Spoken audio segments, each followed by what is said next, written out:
Donc bonjour à toutes et à tous, je suis Sébastien Côte, le président de Ruralytique, qui pour ceux qui connaissent se passe maintenant depuis 10 ans dans le Cantal, au château de Vixouz à Paul-Mignac, 1200 habitants, donc au cœur de la ruralité cantalienne. Et notre marque de fabrique, c'est le Smart Village. Ça part d'un constat, vous retrouverez sur internet le manifeste des Smart Villages, vous pouvez le signer si vous êtes d'accord avec ce qui est écrit dedans. Donc on est parti d'un constat qui consiste à dire aujourd'hui tout le monde a entendu parler des Smart Cities,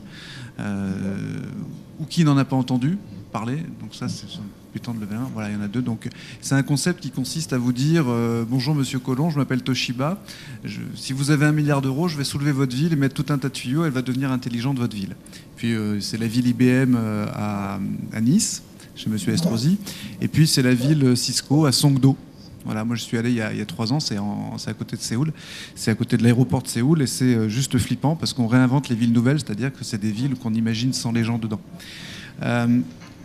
Et en fait, on a conduit un certain nombre de réflexions qui nous ont amené à penser que les Smart Cities, c'était une manière très coûteuse d'apporter des solutions à des problèmes que les villes n'auraient pas si elles n'étaient pas si grosses, si elles n'étaient pas si surpeuplées. Des problèmes de pollution, des problèmes de gestion des déchets, des problèmes de délinquance, des problèmes de précarité, des problèmes de prix du foncier, etc. S'il y avait moins de monde dans les villes, finalement, ce serait beaucoup moins cher. Il faut juste savoir qu'aujourd'hui, un habitant d'une commune rurale, moins de 2000 habitants, coûte en fonctionnement 2 fois moins cher qu'un habitant d'une commune urbaine. Voilà. Donc on a décidé d'activer à travers ce manifeste une sorte de mouvement d'exode urbain. Voilà, parce que tout le monde nous dit, l'OCDE nous dit, dans une vingtaine d'années, tout le monde habitera en ville. Oui, en fait, si on considère qu'une ville, c'est Lagos, c'est autour, c'est bidonville, oui, effectivement, tout le monde habitera en ville. Mais est-ce que c'est ce qu'on veut vraiment? En tout cas, nous, à Ruralytique, c'est ce qu'on ne veut pas. Donc, merci Laurent de m'avoir invité à animer cette table ronde. Alors, avec un sujet, mutation de l'action publique et de la démocratie citoyenne. Alors on se pose la question comme si la démocratie pouvait être autre chose que citoyenne, mais ça va être une partie du questionnement. Autour de moi, donc, François Thèse du groupe La Poste, qui est délégué régional du groupe pour l'Auvergne, qui va nous dire aujourd'hui ce que cette grande maison de 270 000 salariés qu'est La Poste, qui incarne sur les territoires une certaine idée du service public, et bien comment elle travaille, elle, cette notion de proximité et d'action publique. À côté de moi, Adrien Demey, qui est designer de territoire, où on design beaucoup de choses aujourd'hui, et je pense que les territoires ont bien besoin de design, et qui va témoigner de ce qu'il a fait notamment, mais pas que, à Lezoux, à travers une résidence. Et vous verrez comment, effectivement, on peut, avec la société civile, comme on disait il y a un instant, en tout cas avec les vrais gens dans la vraie vie, faire des choses qui ont du sens. Et puis, donc, à quelques kilomètres de nous, quelques milliers de kilomètres de nous, quelques dizaines de milliers, on va accueillir donc Pierre-André Tremblay et Suzanne Tremblay, qui sont donc tous les deux enseignants, chercheurs au sein de l'université de Chicoutimi, au Québec, dans la belle province. Voilà, donc on va essayer de répondre à cette question qui n'est pas posée, mutation de l'action publique et de la démocratie citoyenne. Qu'est-ce qui se passe en fait? Quelles sont ces mutations? Comment ça redessine les pouvoirs? Parce que c'est un sujet dont on n'a pas du tout parlé. Je voudrais commencer peut-être par interroger nos amis du Québec là-dessus. C'est la question de l'administration. C'est-à-dire si... quand on parle démocratie, quand on parle action publique, on va dire l'administration. Il faut administrer les territoires, et puis l'administration, le service public, l'État, tout ça. Alors, je suis allé voir sur le Larousse. En fait, le Larousse nous dit que donc l'administration, c'est le fait d'exercer un ministère. Et donc, je voyais charge, emploi, fonction, créant des devoirs. Moi, en général, on parle plutôt de pouvoir de l'administrateur que d'autres choses. Donc est-ce qu'on n'est pas dans le contresens? Et puis deuxième sens, action de quelqu'un qui sert d'entremise, qui offre ses bons offices. Et l'exemple qu'il donne, c'est proposer son ministère pour résoudre un conflit. Donc on voit bien que finalement l'administration, c'est pas prendre le pouvoir sur les gens. Donc je trouvais que c'était intéressant de commencer par ça. Et je vais vous demander, donc dans la belle province, comment vous regardez cette question de la proximité et de l'action publique et de la démocratie citoyenne. Suzanne, c'est à vous. Merci beaucoup. Alors, bonjour à tous. Je voudrais d'abord dire merci aux collègues de Clermont-Ferrand, M. Laurent Rieutort particulièrement, qui nous a invité, mon collègue Pierre-André Tremblay et moi-même, à participer à ce forum.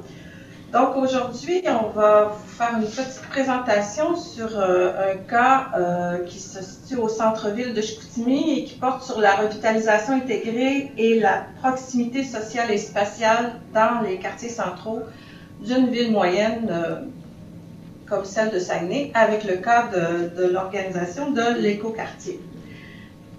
Prochaine diapo, s'il vous plaît. Donc, on va parler de la démarche de revitalisation intégrée de l'écoquartier au centre-ville de l'arrondissement de Chicoutimi, les conditions d'une approche de revitalisation intégrée, comment améliorer le cadre de vie et collectiviser les enjeux, l'innovation dans la démarche de l'écoquartier et comment développer la conscience territoriale et le sentiment d'appartenance avec une courte conclusion. Voilà, prochaine diapo, s'il vous plaît. Alors, la mission de l'écoquartier, vous voyez une image du jardin collectif de l'écoquartier, c'est vraiment d'améliorer la qualité de vie des citoyens en contribuant à dynamiser la vie de quartier, en favorisant la promotion du développement durable au centre-ville de Chicoutimi. Donc, il faut dire que l'écoquartier, c'est une petite organisation de la société civile qui a été mise sur pied en 2009 et qui s'occupe d'améliorer les conditions de vie au centre-ville de notre arrondissement, qui est un centre-ville qui subit une certaine dévitalisation sociale, économique et aussi du paysage, si on peut dire. Donc, ce sont des jeunes qui ont vraiment pris en main l'idée de revitaliser cet espace-là en se mettant ensemble et en développant, si vous voulez, certains services et qu'on va voir dans la prochaine diapo, s'il vous plaît. Donc, quelles sont ces conditions-là qu'ils ont mis en place pour améliorer le cadre de vie et collectiviser les enjeux? Bien, ils ont vraiment mis en œuvre plusieurs moyens avec plusieurs acteurs sociaux du milieu et pour travailler à cette revitalisation du quartier. D'abord, ils ont mis en place l'agriculture urbaine, une infrastructure d'agriculture urbaine et la production d'aliments locaux biologiques, le compostage communautaire, les 3 RV. Il y a l'idée aussi du développement des espaces verts urbains, de la protection, de la revitalisation de ces espaces verts-là, et aussi des espaces stériles qui sont au centre-ville.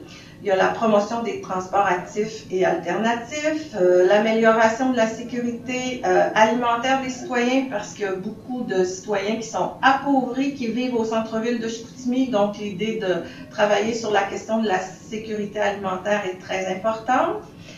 Il y a l'idée de la collectivisation des enjeux des organisations et des personnes, c'est-à-dire de mettre ensemble les enjeux à la fois pour les organismes, mais aussi pour les personnes qui vivent notamment un certain isolement social. Et justement, en rapport avec cet isolement social-là, il y a la question de la mise en œuvre d'un réseau de sociabilité pour lutter contre cet isolement social-là et pour l'intégration des personnes isolées, c'est-à-dire les personnes seules, les personnes appauvries, les immigrants, les personnes handicapées, les personnes qui ont des problèmes de santé mentale aussi. L'écoquartier travaille avec toutes ces personnes-là. Il y a l'idée aussi d'éducation populaire, donc échanger des savoirs théoriques, mais aussi pratiques, gratuitement, en lien avec les valeurs de l'écoquartier. Donc, ça peut être sur des formations de tout type. Ça touche autant la spiritualité, le yoga, etc. Donc, tout est là. Le développement de l'information, finalement, et la réflexion sur la dimension spatiale des conditions sociales d'existence et des résidents du centre-ville. Donc, entreprendre justement cette réflexion-là sur ces conditions sociales et spatiales dans cet espace particulier qu'est le centre-ville de l'arrondissement de Chicoutimi. La prochaine diapo, s'il vous plaît. Donc, maintenant, l'aspect de l'innovation dans la démarche de l'écoquartier. Donc, d'abord, il y a l'aspect territorial du projet.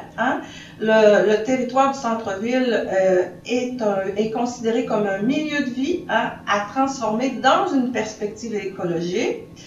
Il y a l'idée de relations citoyen-citoyen, c'est-à-dire pas de spécialistes et pas de vision de clientéliste, si on peut dire, hein, avec une vision de clientèle cible qui est souvent celle des institutions, notamment des institutions de santé et de services sociaux. Il y a une structure non hiérarchique, donc une structure organisationnelle de cet organisme-là, hein, qui est non hiérarchique, qui est sous la forme d'un collectif. Il y a l'idée aussi de lutte à la pauvreté, qui est très importante dans le quartier, hein, et des activités à organiser pour atténuer les conséquences de cette pauvreté-là, c'est-à-dire, bon, comme j'en ai parlé déjà, produire des aliments de qualité à moindre coût, mettre sur pied un groupe d'achat, faire des collectes et des partages de vêtements, des cuisines collectives, un système d'échange local, etc. Et bien sûr, encore une fois, la sociabilité qui est au cœur de l'action de l'écoquartier, essentiellement basée sur l'action qu'ils appellent éco-citoyenne des résidents du centre-ville et des membres du collectif de l'écoquartier. La prochaine diapo, s'il vous plaît. Finalement, hein, comment on travaille sur le développement de la conscience territoriale et le sentiment d'appartenance. Bon, l'idée, c'est vraiment de travailler justement à bâtir cette conscience-là du territoire en développant ce sentiment-là d'appartenance au territoire urbain. Pour ça, il y a l'idée aussi d'établir des mécanismes institutionnels et organisationnels qui rejoignent ou médiatisent la dimension individuelle des conditions de vie des personnes et la dimension collective sur le territoire urbain. Il y a, pour revenir à un thème qui a été mentionné plus tôt, la création d'un espace public local où les personnes et les groupes peuvent s'exprimer librement sur l'amélioration des conditions de vie et du cadre de vie pour favoriser une plus grande collectivisation des enjeux sociaux et territoriaux locaux. Et finalement, à partir de l'appartenance, de la proximité sociale et spatiale, parce que là, on est vraiment dans, si vous voulez, un exemple de proximité à la fois spatiale de par le territoire qui est relativement restreint, mais aussi sociale de par les conditions sociales qui prévalent sur le territoire. Hein?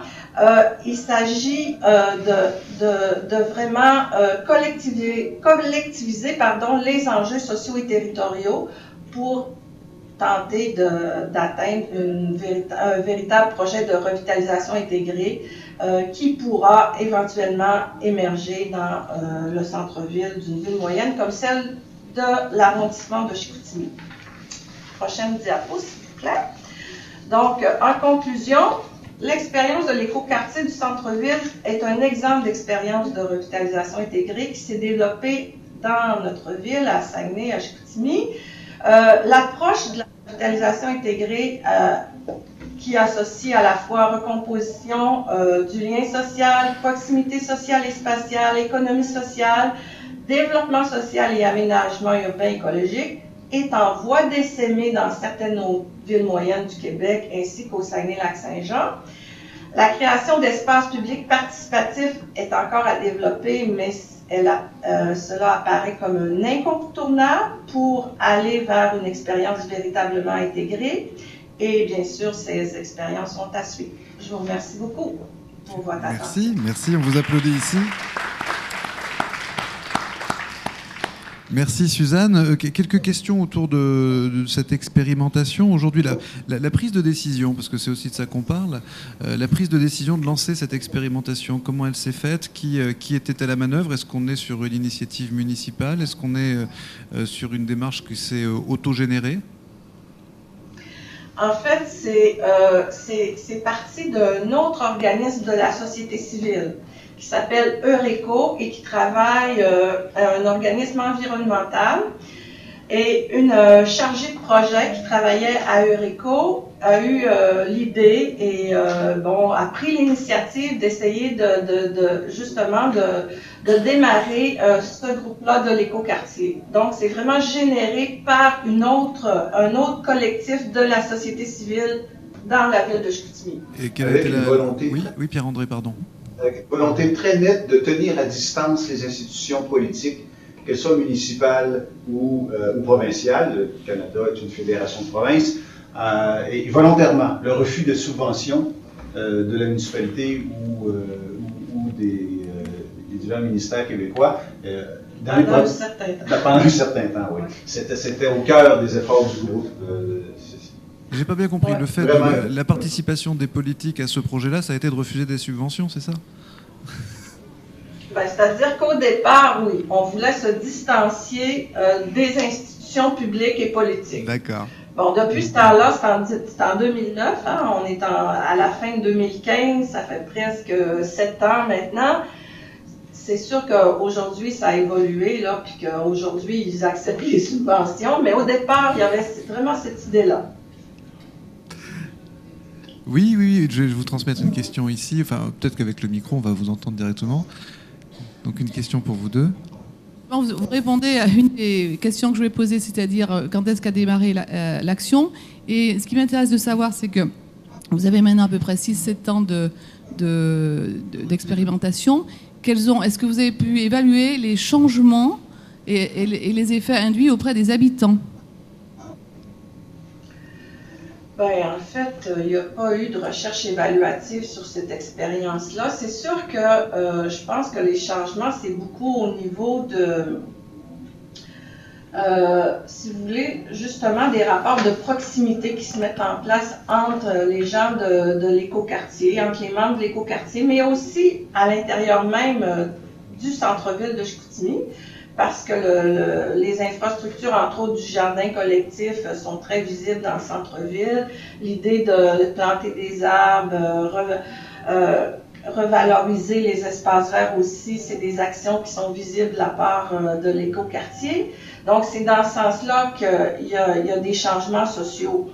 Mais c'est des changements, si on peut dire, à petite échelle, hein, à l'échelle de la proximité, hein, c'est vraiment ça. Donc, à petite échelle, et des changements aussi qui s'étalent dans le temps. Je pense qu'il y a eu une grande évolution depuis le début du projet de l'écoquartier, la mise en place d'un groupe d'achat pour les membres, pour avoir des aliments de qualité à meilleur prix, la mise en place des cuisines collectives. Maintenant, ils sont en train de mettre en place un service d'échange local. Donc, tout ça, ce sont des petits services ou infrastructures qu'ils se donnent et qui permettent d'améliorer la qualité de vie, lutter contre la pauvreté pour les personnes qui veulent participer à l'écoquartier. Et Suzanne, est-ce que l'association, le collectif qui porte cette initiative, a le sentiment de se substituer à l'action publique ou est-ce qu'il a le sentiment d'intervenir en complément? Aujourd'hui, quelle est sa relation avec justement les décideurs politiques? Ben, disons que depuis 2014, il y a eu une élection municipale et il y a un nouveau conseiller municipal dans le secteur du centre-ville de Chicoutimi qui est un conseiller indépendant et qui lui qui a émergé un peu de la mouvance de la société civile. Donc, ça permet à l'écoquartier d'avoir des meilleurs liens avec le conseiller de ce quartier-là et de participer à la mise en place de certaines activités que veut faire ce conseiller-là. Donc, entre autres, on parle de travailler, participer faire un budget participatif pour le quartier, faire des assemblées, une assemblée de district où les gens sont invités, les acteurs sociaux du quartier sont invités à donner leur point de vue sur les aménagements. Donc, ça c'est venu, je crois, changer beaucoup les relations entre le collectif de l'écoquartier et la ville de Chicoutimi. Mais c'est sûr que ce conseiller-là a un pouvoir relativement limité parce que c'est un conseiller indépendant, hein, et que l'administration municipale à Saguenay, celle du maire Tremblay, le même nom que moi et que mon collègue. Ouais, c'est pas la même famille. C'est une administration très forte, il faut le dire. Bon, là, c'est un euphémisme fort. Là, le mot que j'emploie, là, c'est un euphémisme. Et bon, c'est sûr que ça change pas complètement les relations avec la municipalité, mais ça vient quand même permettre un lien, je pense, c'est des courroies de transmission là, qui sont de plus en plus proches entre au moins le conseiller de quartier et le collectif de l'écoquartier. Donc, on sent qu'il y a vraiment l'idée de vouloir, oui, avoir une démocratie municipale qui prend en compte la vie des citoyens, des organismes de la société civile, qui est ouverte à travailler sur les conditions sociales et les conditions du territoire au centre-ville de Chicoutimi. Donc, on sent qu'il y a cette volonté-là et ça facilite la vie d'organismes comme l'écoquartier et d'autres aussi comme Eureco dont j'ai parlé et d'autres parce que le collectif de l'écoquartier n'est pas le seul. Là, à Chicoutimi, il y en a quand même quelques autres qui travaillent dans une perspective plutôt environnementale et ça facilite, si vous voulez, la mise en œuvre d'initiatives qui vont dans ce sens-là. Donc, oui, le politique traditionnel commence à accepter ce bottom-up. On a une question là-bas.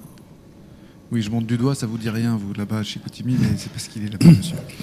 Oui, je suis membre d'une association qui s'appelle Habiter autrement en Auvergne, qui œuvre pour l'habitat participatif sur notre région. J'ai eu l'occasion de participer à 2 forums sociaux à Montréal, à l'UQAM et au Cégep dans les années précédentes. L'année prochaine, il y aura le Forum social mondial à Montréal.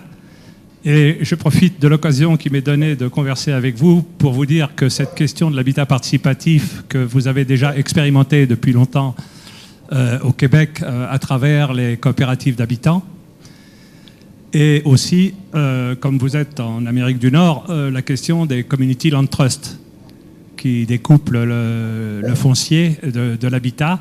Est-ce que dans la réflexion de politique d'urbanisme que vous pouvez mener dans une ville comme Chicoutimi, ces questions, est-ce qu'elles viennent à l'ordre du jour de construire des coopératives d'habitants? Alors certaines se font dans le neuf, d'autres, vous avez un certain patrimoine religieux qui est tombé un peu en déshérence, et une partie des coopératives d'habitants se sont faites aussi à partir de ce patrimoine ancien. Est-ce que vous avez sur votre territoire les mêmes possibilités de construction? Merci pour cette question. Oui, absolument. Il y a des coopératives d'habitation chez nous. C'est comme ça qu'on appelle ça, des coopératives d'habitation. Il y a aussi des OBNL d'habitation, donc des organismes à but non lucratif d'habitation. Et il y a un organisme qui est dédié, si vous voulez, qui travaille très fort pour créer des coopératives d'habitation. Mais disons que les conditions du marché actuellement au Québec et au Canada pour les coopératives d'habitation n'est pas très bon. Nous avons un nouveau gouvernement au niveau fédéral. Peut-être que ça va changer la donne. En tout cas, c'est ce que l'organisme qui est ici à Chicoutimi espère. Mais disons que présentement, ils sont plus dans l'ordre de la lutte pour que les crédits qui sont accordés aux coopératives d'habitation, tant au Québec qu'au Canada, continuent à être donnés pour favoriser l'habitation coopérative. Voilà. Bien, merci. On va revenir vers vous, hein, ne quittez pas, restez avec nous. En plus, en fin de table ronde, on va avoir un retour de la part d'étudiants de l'IADT autour d'un atelier Mon territoire rêvé. Donc voilà, on va s'autoriser à rêver à la fin de cette table ronde aussi, mais pas seulement. Donc là, avec vous, on fait le constat effectivement d'une action, pour reprendre notre titre, hein, mutation de l'action publique. Là, c'est grosso modo finalement une ONG qui fait le travail, qui fait de l'action publique auto-administrée sur le territoire, et puis qui le fait dans un cadre de démocratie citoyenne qui finalement, ça se passe sans le politique. Et là, le politique est en train de se rapprocher un peu de ça, hein, c'est l'interprétation que je fais. Donc on va voir avec Adrien tout de suite, Adrien Demey, de DTA, Design, Territoire et Alternative. Je fais bien attention au timing, je sais que vous avez un impératif, François. Un impératif ferroviaire, donc ça rigole pas. Mais on voit qu'il y a aussi des coopérations qui se font entre justement la société civile et les élus autour de projets de territoire. Je vous invite, Adrien, à prendre un micro, à monter le bouton vers On et à nous raconter ce qui s'est passé à Lezou. Et si vous avez des slides à passer, il faut aller au pupitre pour que nos amis québécois puissent vous suivre. Très bien.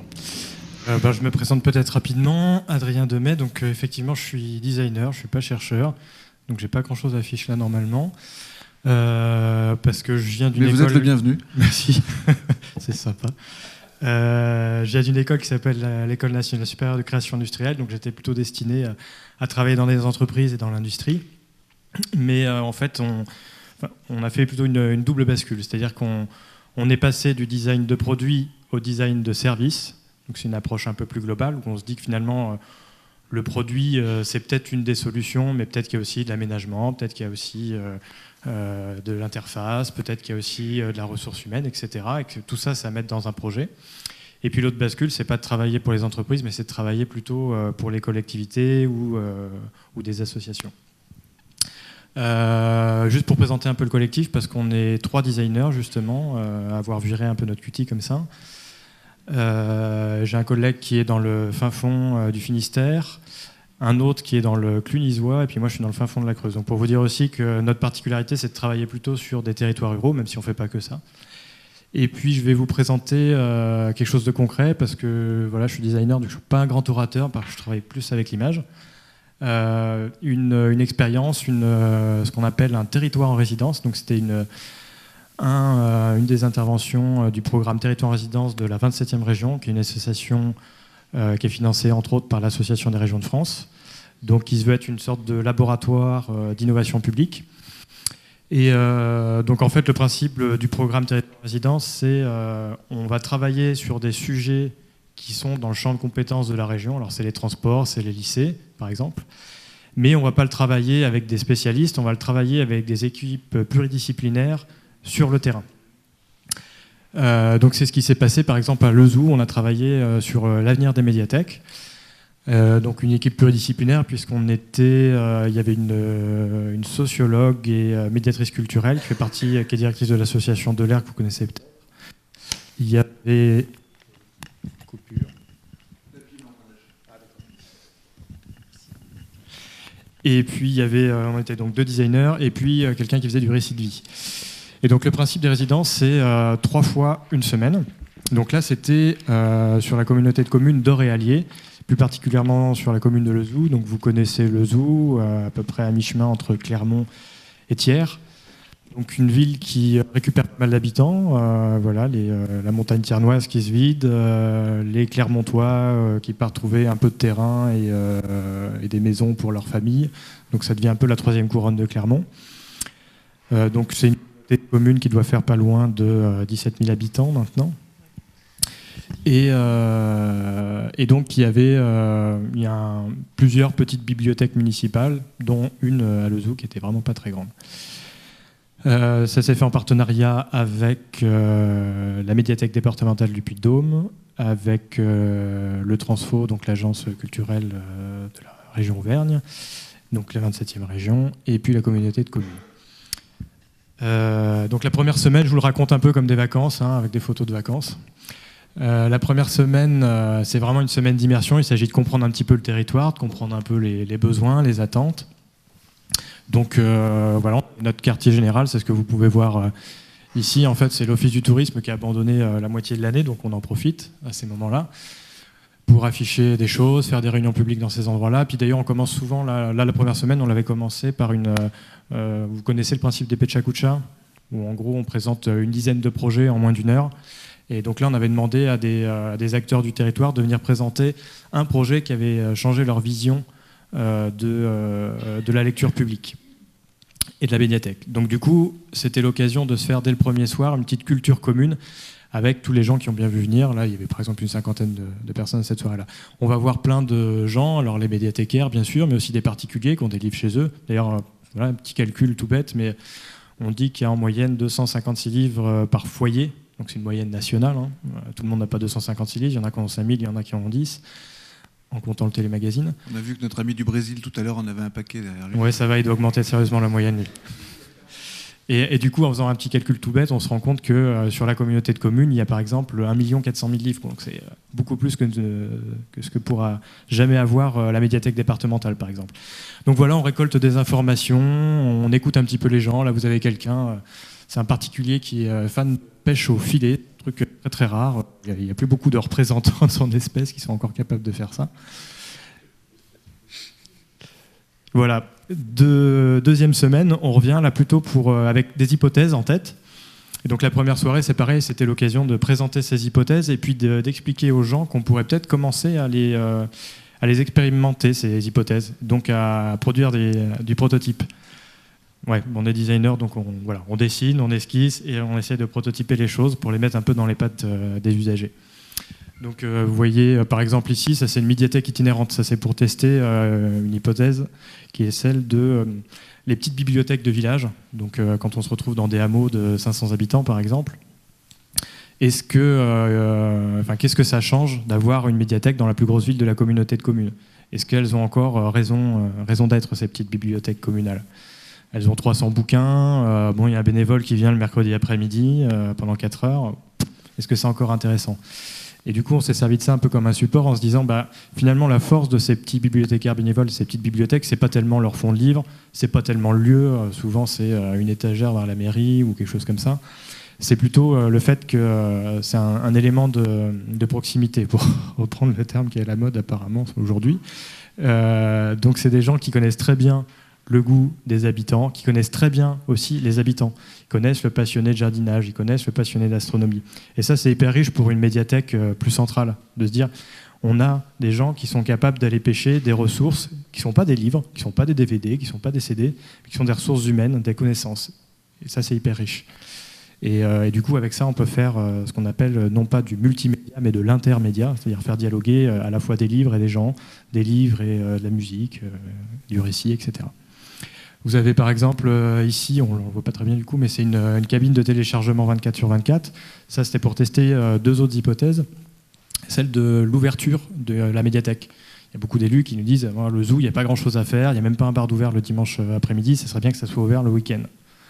Ouais, tout le monde n'a pas envie de bosser le week-end, c'est un grand débat. Donc du coup, on a dit on peut déjà tester avec quelque chose de très simple, c'est d'aller dans une ressourcerie, de récupérer un ordinateur, mettre 3 dossiers, un film, un livre et puis un musique. Fabriquer une petite cabane et puis mettre ça dans la rue et voir un petit peu ce qui se passe. Est-ce que les gens téléchargent? Est-ce que les gens même mettent des fichiers dans ces dossiers-là? Et voilà. Donc on met un peu la question au cœur du débat public dans la rue, quoi. Et puis c'était aussi l'occasion de tester les histoires de contenu libre de droit. Vous en parlerez les médiathécaires, notamment la médiathèque départementale, mais acheter des livres numériques, par exemple, c'est une prise de tête pas possible d'un point de vue juridique. On a les livres numériques 6 mois après leur sortie, alors que les gens s'attendent à l'avoir dans la semaine qui suit, parce que c'est ça l'intérêt du numérique.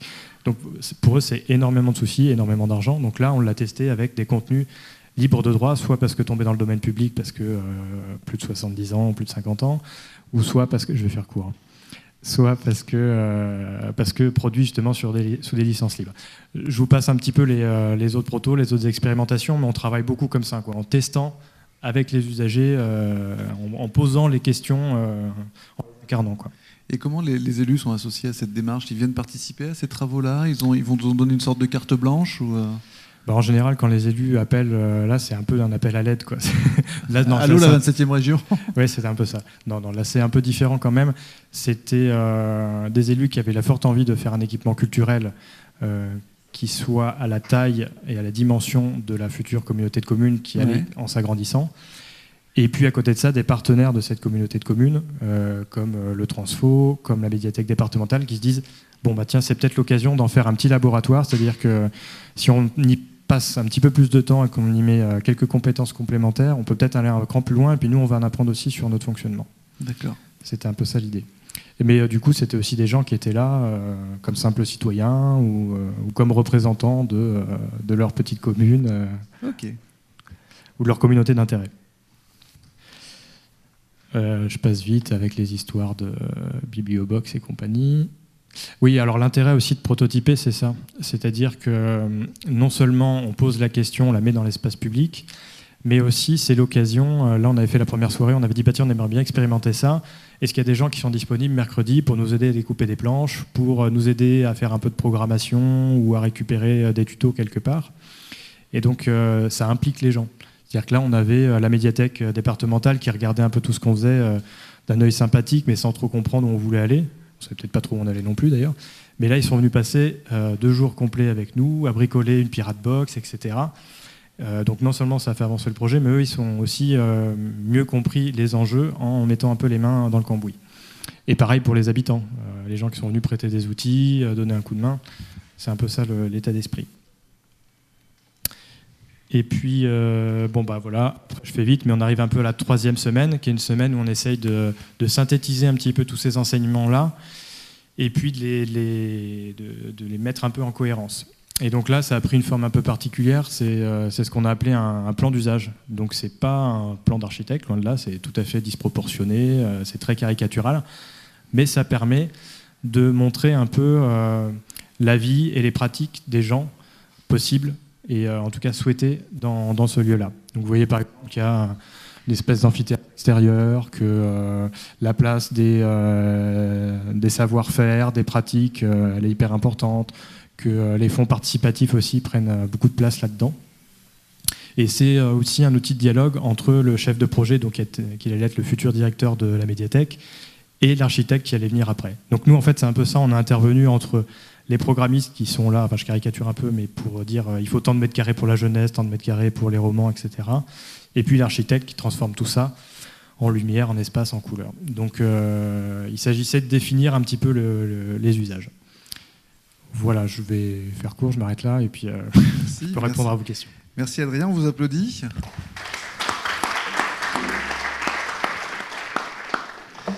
Voilà ce que ça peut donner quand on travaille de concert, et effectivement, là, c'est plus le projet tel qu'il pourrait être écrit par un ingénieur. Finalement, c'est le projet qu'on amende en le testant en temps réel.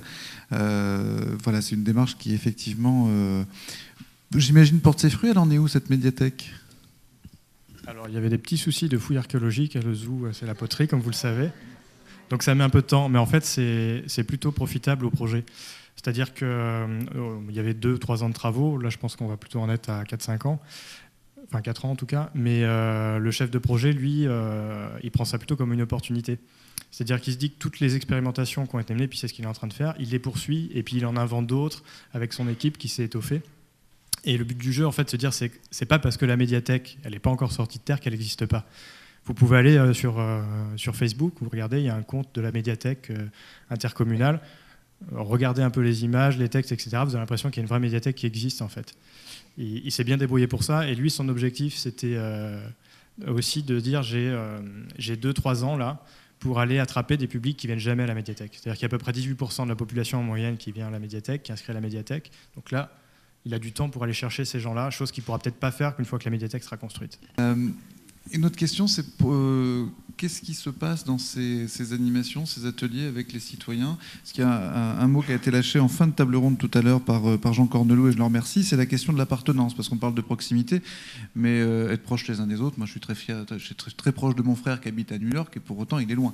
Donc cette notion de proximité est quand même un peu compliquée, alors que celle de sentiment d'appartenance commun, est-ce que c'est quelque chose qui joue, ou alors est-ce que c'est juste un fantasme, cette notion d'appartenance ? Est-ce que, lors de ces travaux, vous avez senti que les gens se disaient « je suis de là et j'ai envie de faire quelque chose pour cet endroit-là » ?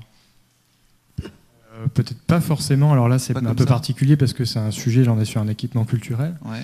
Mais je pense qu'on l'a vu au travers ce qu'on peut appeler des communautés d'intérêt. On voit par exemple on a fait le test, un test tout bête, mais on a demandé la veille à des gens qui devaient venir à une petite réunion publique qu'on organisait dans le QG, de venir avec leur livre de recettes. Et on s'est retrouvé avec 300 bouquins le lendemain soir. Et avec des bouquins de grande qualité, et puis des gens qui savaient cuisiner et tout. Donc je pense qu'il y a un vrai truc à faire, ça se fait, Jean-Christophe Lacasse poursuit le boulot, autour de ces communautés d'intérêt. Voilà, quand on est passionné de pêche au filet. Et puis ça permet de détecter des talents locaux aussi. C'est-à-dire c'est ça. Ouais. Et ça pose la question aussi des nouveaux métiers en médiathèque. Enfin bon, on part un peu loin là, mais... Non, on reste dans le sujet. Parce que tout ça, en fait, contribue... aujourd'hui, la grande théorie, c'est l'empowerment, c'est-à-dire l'empouvoirment, en français, ça craint un peu, mais l'empouvoirment des territoires, c'est-à-dire le fait, aujourd'hui, on a parlé de résidence tout à l'heure, ce que fait la RDTA, ce qui consiste parfois à aller chercher des gens un peu loin pour les faire venir ici, ce qui est, quand on a besoin de compétences spécifiques, extrêmement vertueux, mais... voilà, posons-nous la question peut-être aussi des pépites qu'on a sur le territoire et des talents insoupçonnés. autre versant de l'action publique, hein, puisque La Poste est une société anonyme à capitaux publics. Voilà. Et alors, en l'occurrence, donc 17 000 points de contact sur le territoire, 260 000 salariés. Vous existez, pas vous, mais La Poste, depuis 1576. Donc, vous ne faites pas votre âge. Bravo François, vous me donnerez l'adresse. Donc, vous, cette mutation de l'action publique, vous l'avez senti au cœur de votre métier, hein, avec notamment toute l'activité postale. Vous la sentez aussi de manière prégnante et finalement, vous avez transformé cette mutation subie en mutation voulue. Et aujourd'hui, vous êtes une des entreprises françaises les plus orientées vers le numérique et l'innovation. Mais comment vous articulez, vous, parce que vous avez une mission d'intérêt général, enfin une mission d'aménagement du territoire jusqu'en 2026. Alors comment ça se joue, les contraintes économiques, le fait de jouer le jeu démocratique avec les élus et en même temps de tenir une promesse d'action publique? Vaste sujet. C'est lourd. Oui. Bonsoir à tous, bonsoir à toutes. J'avais prévu quelques diapositives pour soutenir ma présentation, puis j'ai beaucoup écouté ce qui s'est dit cet après-midi et j'ai remisé donc mes diapos au vestiaire parce que finalement, je vais essayer de vous faire un contrepoint de tout ce qui a été dit, puisque la mutation de l'action publique qui se fait au niveau de l'entreprise La Poste se fait dans un cadre d'une démocratie représentative et absolument pas dans le cadre d'une démocratie citoyenne réinventée. C'est un peu la particularité de cette réinvention qui prouve qu'on peut arriver par le chemin de la démocratie représentative à aussi entendre le point de vue du citoyen, ce qui à la base est quand même la raison d'être de la démocratie représentative. Hein. C'est quand même sa raison d'être depuis 200 ans. C'est pas les élus qui vont dire le contraire. Et c'est pas non plus les citoyens qui devraient dire le contraire. Il y a d'autres questions, des débats qui nous éloigneraient très largement des discussions de cet après-midi. Mais c'est quand même... donc pourquoi est-ce que ça s'inscrit dans ce cadre d'une démocratie représentative et puis comment est-ce qu'on s'y prend? Alors tout d'abord un petit retour en arrière, présentation rapide de La Poste. Effectivement on est dans le paysage mais finalement pas forcément si bien connu que ça. Donc très très rapidement La Poste c'est quoi? C'est une entreprise à capitaux publics, 3/4 du capital aux mains de l'État, 1/4 du capital aux mains de la Caisse des dépôts et consignations, qui exerce ses activités dans un cadre 100% concurrentiel et qui est chargé aussi de missions de service public, dont certaines, mais pas toutes, sont compensées par des allègements fiscaux, par des dotations. Donc c'est un cadre juridique qu'on qualifiera volontiers d'OVNI ou de singulièrement complexe. Vous prenez les choses comme vous voulez, et si c'est complexe, c'est forcément passionnant, parce que c'est l'équilibriste tous les jours. Entre des attentes légitimes de l'entreprise, de l'actionnaire, des actionnaires, pardon, du citoyen qui bénéficie du service, et puis de tout un ensemble de parties prenantes, mouvantes et complexes qui font notre environnement au quotidien. Avec en plus un très très gros défaut, c'est qu'on n'est pas classé Céveso, donc la fermeture d'un bureau de poste ou sa transformation, ou une tournée non assurée parle plus au cœur du citoyen que la fermeture d'une usine polluante. Et deuxième inconvénient qu'on a, c'est que Jean-Pierre Pernaut nous connaît, donc il est facile d'ouvrir son journal sur des problématiques postales, quand bien même elles ne relèveraient pas forcément d'une mission d'intérêt général. Ça, c'est dit. Voilà. La difficulté de l'entreprise La Poste aujourd'hui, c'est d'être confrontée dans un cadre intégralement concurrentiel à une baisse fondamentale, irrémédiable, irréversible de ses métiers fondamentaux et historiques. C'est-à-dire, 1, la distribution du courrier, 2, le service de guichet de proximité. La distribution du courrier, nous avons atteint notre point haut en volume de trafic distribué en 2008, c'est-à-dire en gros 10 ans après la démocratisation d'Internet, j'arrondis. Pendant 10 ans, le courrier a continué de progresser malgré le développement d'Internet. Et depuis 2008, on est dans une baisse tendancielle. Comme disait un Premier ministre jadis, la route est droite mais la pente est forte. Malheureusement, elle va plutôt en descendre. On aura perdu à peu près 10 milliards de lettres, c'est-à-dire 50% de l'activité courrier en 10 ans. De 20 milliards, on sera tombé à moins de 10 milliards en 2018. Dans le cadre d'une entreprise placée en situation de concurrence, vous avouerez que ce n'est pas forcément simple, tout en devant dans le même temps assurer une distribution quotidienne, 6 jours sur 7, de courrier chez tous les particuliers. Parce que ça fait partie de nos missions de service public. Je vous en ai épargné la liste tout à l'heure, mais la distribution quotidienne, 6 jours sur 7, fait partie des missions qui nous sont assignées par le législateur, même si le volume diminue. Deuxième baisse tendancielle, c'est la fréquentation des bureaux de poste. Elle baisse à peu près dans les mêmes proportions, elle aurait même tendance à s'accélérer, 5, 6, 7, parfois 10% par an. Ce qui s'explique par l'usage naturel et normal que l'on fait d'autres moyens de communication que l'on avait d'abord sur la table de son salon et que l'on a maintenant dans sa poche et qui peut-être demain sera greffé sur nos empreintes digitales. Bref, on n'a plus besoin d'un accès physique au service pour se servir du service, ce qui est le paradoxe numéro 1 d'une entreprise de réseau. Alors comment est-ce qu'on fonctionne pour résoudre ces difficultés ? La première chose, c'est que même si le volume diminue, nous sommes tenus par nos obligations de mission de service public, dont le cadre est constant. Deuxièmement, les discussions et les évolutions se font dans le cadre d'une large concertation avec les représentants du peuple et des citoyens que sont les élus locaux. C'est-à-dire que la question de l'évolution des services ne se fait pas en écoutant directement les utilisateurs des services que sont les citoyens, elle se fait en travaillant avec les élus locaux qui portent par nature les préoccupations, les demandes, les attentes de la population qu'ils représentent. Donc nous avons une gouvernance d'entreprise qui est assez complexe, je pourrais vous en parler pendant des heures, ce n'est pas vraiment l'idée. Je la ferai courte. Sur l'activité courrier, en gros, ça se fait totalement à côté des élus puisque c'est une organisation de production industrielle et qu'à partir du moment où on passe tous les jours devant toutes les boîtes aux lettres, que le fait que les facteurs partent d'ici ou de là n'a pas une grande incidence et donc n'est pas soumis à la discussion dans le cadre de cette gouvernance. Par contre, sur la partie évolution du réseau postal, nous sommes tenus d'écouter, de discuter et d'entendre les avis des élus. Et pour être tout à fait clair, ce réseau de bureaux de poste, dont l'activité diminue d'à peu près 7% par an, nous en avons aujourd'hui 17 000 des points de contact de la Poste, c'est-à-dire le même nombre qu'en 1950. Ce qui est normal puisque les attentes des citoyens sont exactement les mêmes aujourd'hui qu'en 1950, ça n'échappe à personne. Nous avons un réseau aussi dense qu'il y a 70 ans, 65 ans, pour un besoin qui a considérablement évolué. Donc ce que nous faisons néanmoins, c'est que ce nombre de points de contact, nous le gardons, mais nous cherchons à faire évoluer un certain nombre de ces points de contact en sous-traitance, parler juridiquement, sous-traitance publique dans le cadre d'une concession de service public aux mairies, les agences postales communales, c'est-à-dire que c'est du personnel communal qui assure le service qu'assurait précédemment un postier, ou des commerçants de proximité dans le cadre des relais commerçants qui assurent dans le cadre de leur plage horaire d'ouverture un service postal de proximité.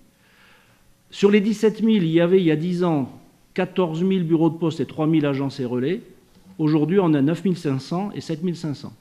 Donc en 10 ans, et ça c'est fondamentalement une mutation de l'entreprise, en 10 ans, il y a eu un tiers, même un peu plus, presque la moitié des bureaux de poste qui ont changé de statut pour devenir des agences ou des relais commerçants. Sachant que pour transformer un bureau ou en agence, la Poste, même si c'est une entreprise privée, à capitaux publics certes, mais de droit privé, même s'il assure des missions de service public, elle assure des missions de service public, et donc ces transformations, elle ne peut les faire que sur la base d'une délibération en bonne et due forme du conseil municipal. On ne peut pas souscrire un partenariat avec un commerçant de proximité sans l'avis favorable et conforme du conseil municipal précédemment. Donc vous voyez, un truc très encadré qui n'a pas empêché qu'on évolue quand même. Donc c'est à la fois très encadré et en même temps ça venait d'extraordinaires résultats en nombre, parce que passer de 14 000 à 9 500, c'est-à-dire avoir transformé 4 500 points de contact en agence ou en relais, ça n'a pu se faire qu'en ayant 4 500 accords locaux. La deuxième particularité de l'entreprise, au-delà de cette gouvernance très cadrée, c'est que l'interlocuteur de la Poste, c'est toujours, uniquement et systématiquement le maire.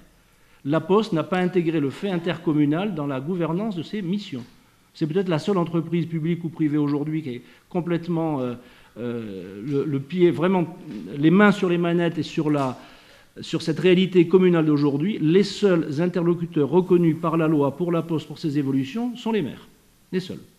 Il n'y a aucun pouvoir donné au département, à la région, aux intercommunalités. C'est une curiosité. Comment ? Oui, mais sans pouvoir de décision. Sans pouvoir de décision.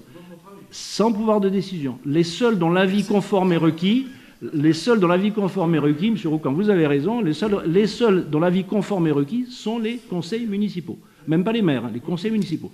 Des fois, les maires sont d'accord, mais pas le conseil, ce qui ouvre droit à d'autres discussions. Bref, ces évolutions se font donc dans ce cadre-là, avec cette particularité, donc avis conforme et seul interlocuteur, les élus, mais dans un cadre aussi intéressant d'un point de vue financier, puisque la reprise d'activité s'accompagne d'une contrepartie financière versée par la Poste aux collectivités pour la reprise de l'activité postale.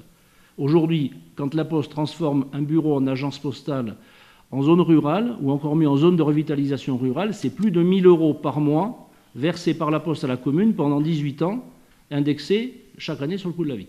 Donc ce sont des enveloppes qui, à l'heure où les dotations de l'État diminuent, ne sont pas négligeables. Voilà comment on est arrivé à ce résultat-là. Vous allez me dire où est le citoyen, où sont ses besoins et où est la démocratie citoyenne. Pour la Poste, ces évolutions se font en considérant que l'avis du citoyen est porté par les interlocuteurs que sont les élus locaux. Ce qui, au vu des chiffres, le montre, n'est pas forcément inefficace, bien au contraire. À condition, bien évidemment, que les élus portent réellement les aspirations des citoyens. Or là, il y aurait un vrai débat. Quand je vais voir un maire qui a 70 ans et qui me parle des besoins de la grand-mère qui vit seule dans sa ferme, je me demande s'il pense à la personne qui a son âge ou à sa propre grand-mère. Est-ce qu'on ne projette pas sur les personnes d'aujourd'hui les représentations qu'on avait des personnes d'autrefois? Moi, quand j'écris à ma mère qui a 85 ans, c'est par SMS, c'est par courriel, c'est très rare qu'on s'écrive encore à la main, et pourtant c'est une prof de lettres à la retraite. Bon, je veux dire, les personnes de 85 ans sont aussi dans le monde des nouvelles technologies. Est-ce qu'on ne projette pas sur les choses? Et je terminerai cette présentation très rapide pour dire attention aux projections qu'on fait des besoins du citoyen. Quand on parle de réinventer le service postal de proximité, j'aurais pu parler tout un tas d'autres sujets, d'évolution du métier de facteur, et si j'ai 2 minutes, j'en parlerai aussi, dans une autre question, mais si on se projette sur la réinvention de la Poste de demain, est-ce qu'il faut s'interroger sur la façon dont on va accompagner les usages des personnes qui, dans 5 ans, dans 10 ans, ne s'en serviront plus, ou est-ce qu'on doit accompagner aussi les usages de ceux qui, dans 5 ans, dans 10 ans, dans 20 ans, dans 30 ans, dans 40 ans, s'en serviront encore? Et là, il faut se poser les vraies questions. Voilà. Il faut se poser les vraies questions. C'est quoi le besoin de l'utilisateur de demain?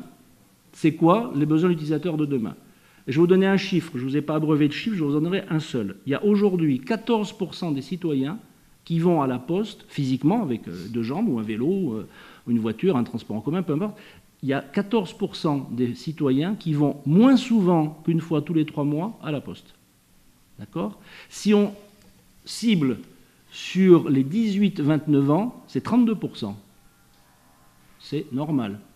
C'est normal. L'usage de la Poste, il évolue effectivement avec l'âge, mais dans des proportions qui aujourd'hui sont sans commune mesure avec une simple adaptation des générations. Le citoyen de 18 à 29 ans va, pour 1 sur 3, va moins souvent qu'une fois tous les 3 mois dans un bureau de poste. Donc si on ne s'interroge pas sur la question c'est quoi l'usage d'un bureau, on ne s'interroge pas sur l'avenir de l'entreprise, on est en train juste de passer à côté de ce que peut être la maison. Donc toute l'idée, c'est de se dire ce réseau physique, il y a une partie qu'on peut apporter en dot aux collectivités locales pour leur permettre, autour de l'allocation mensuelle, de réinventer le service public de proximité, intégrant la Poste et offrant d'autres services. On parlait de Lezou à l'instant.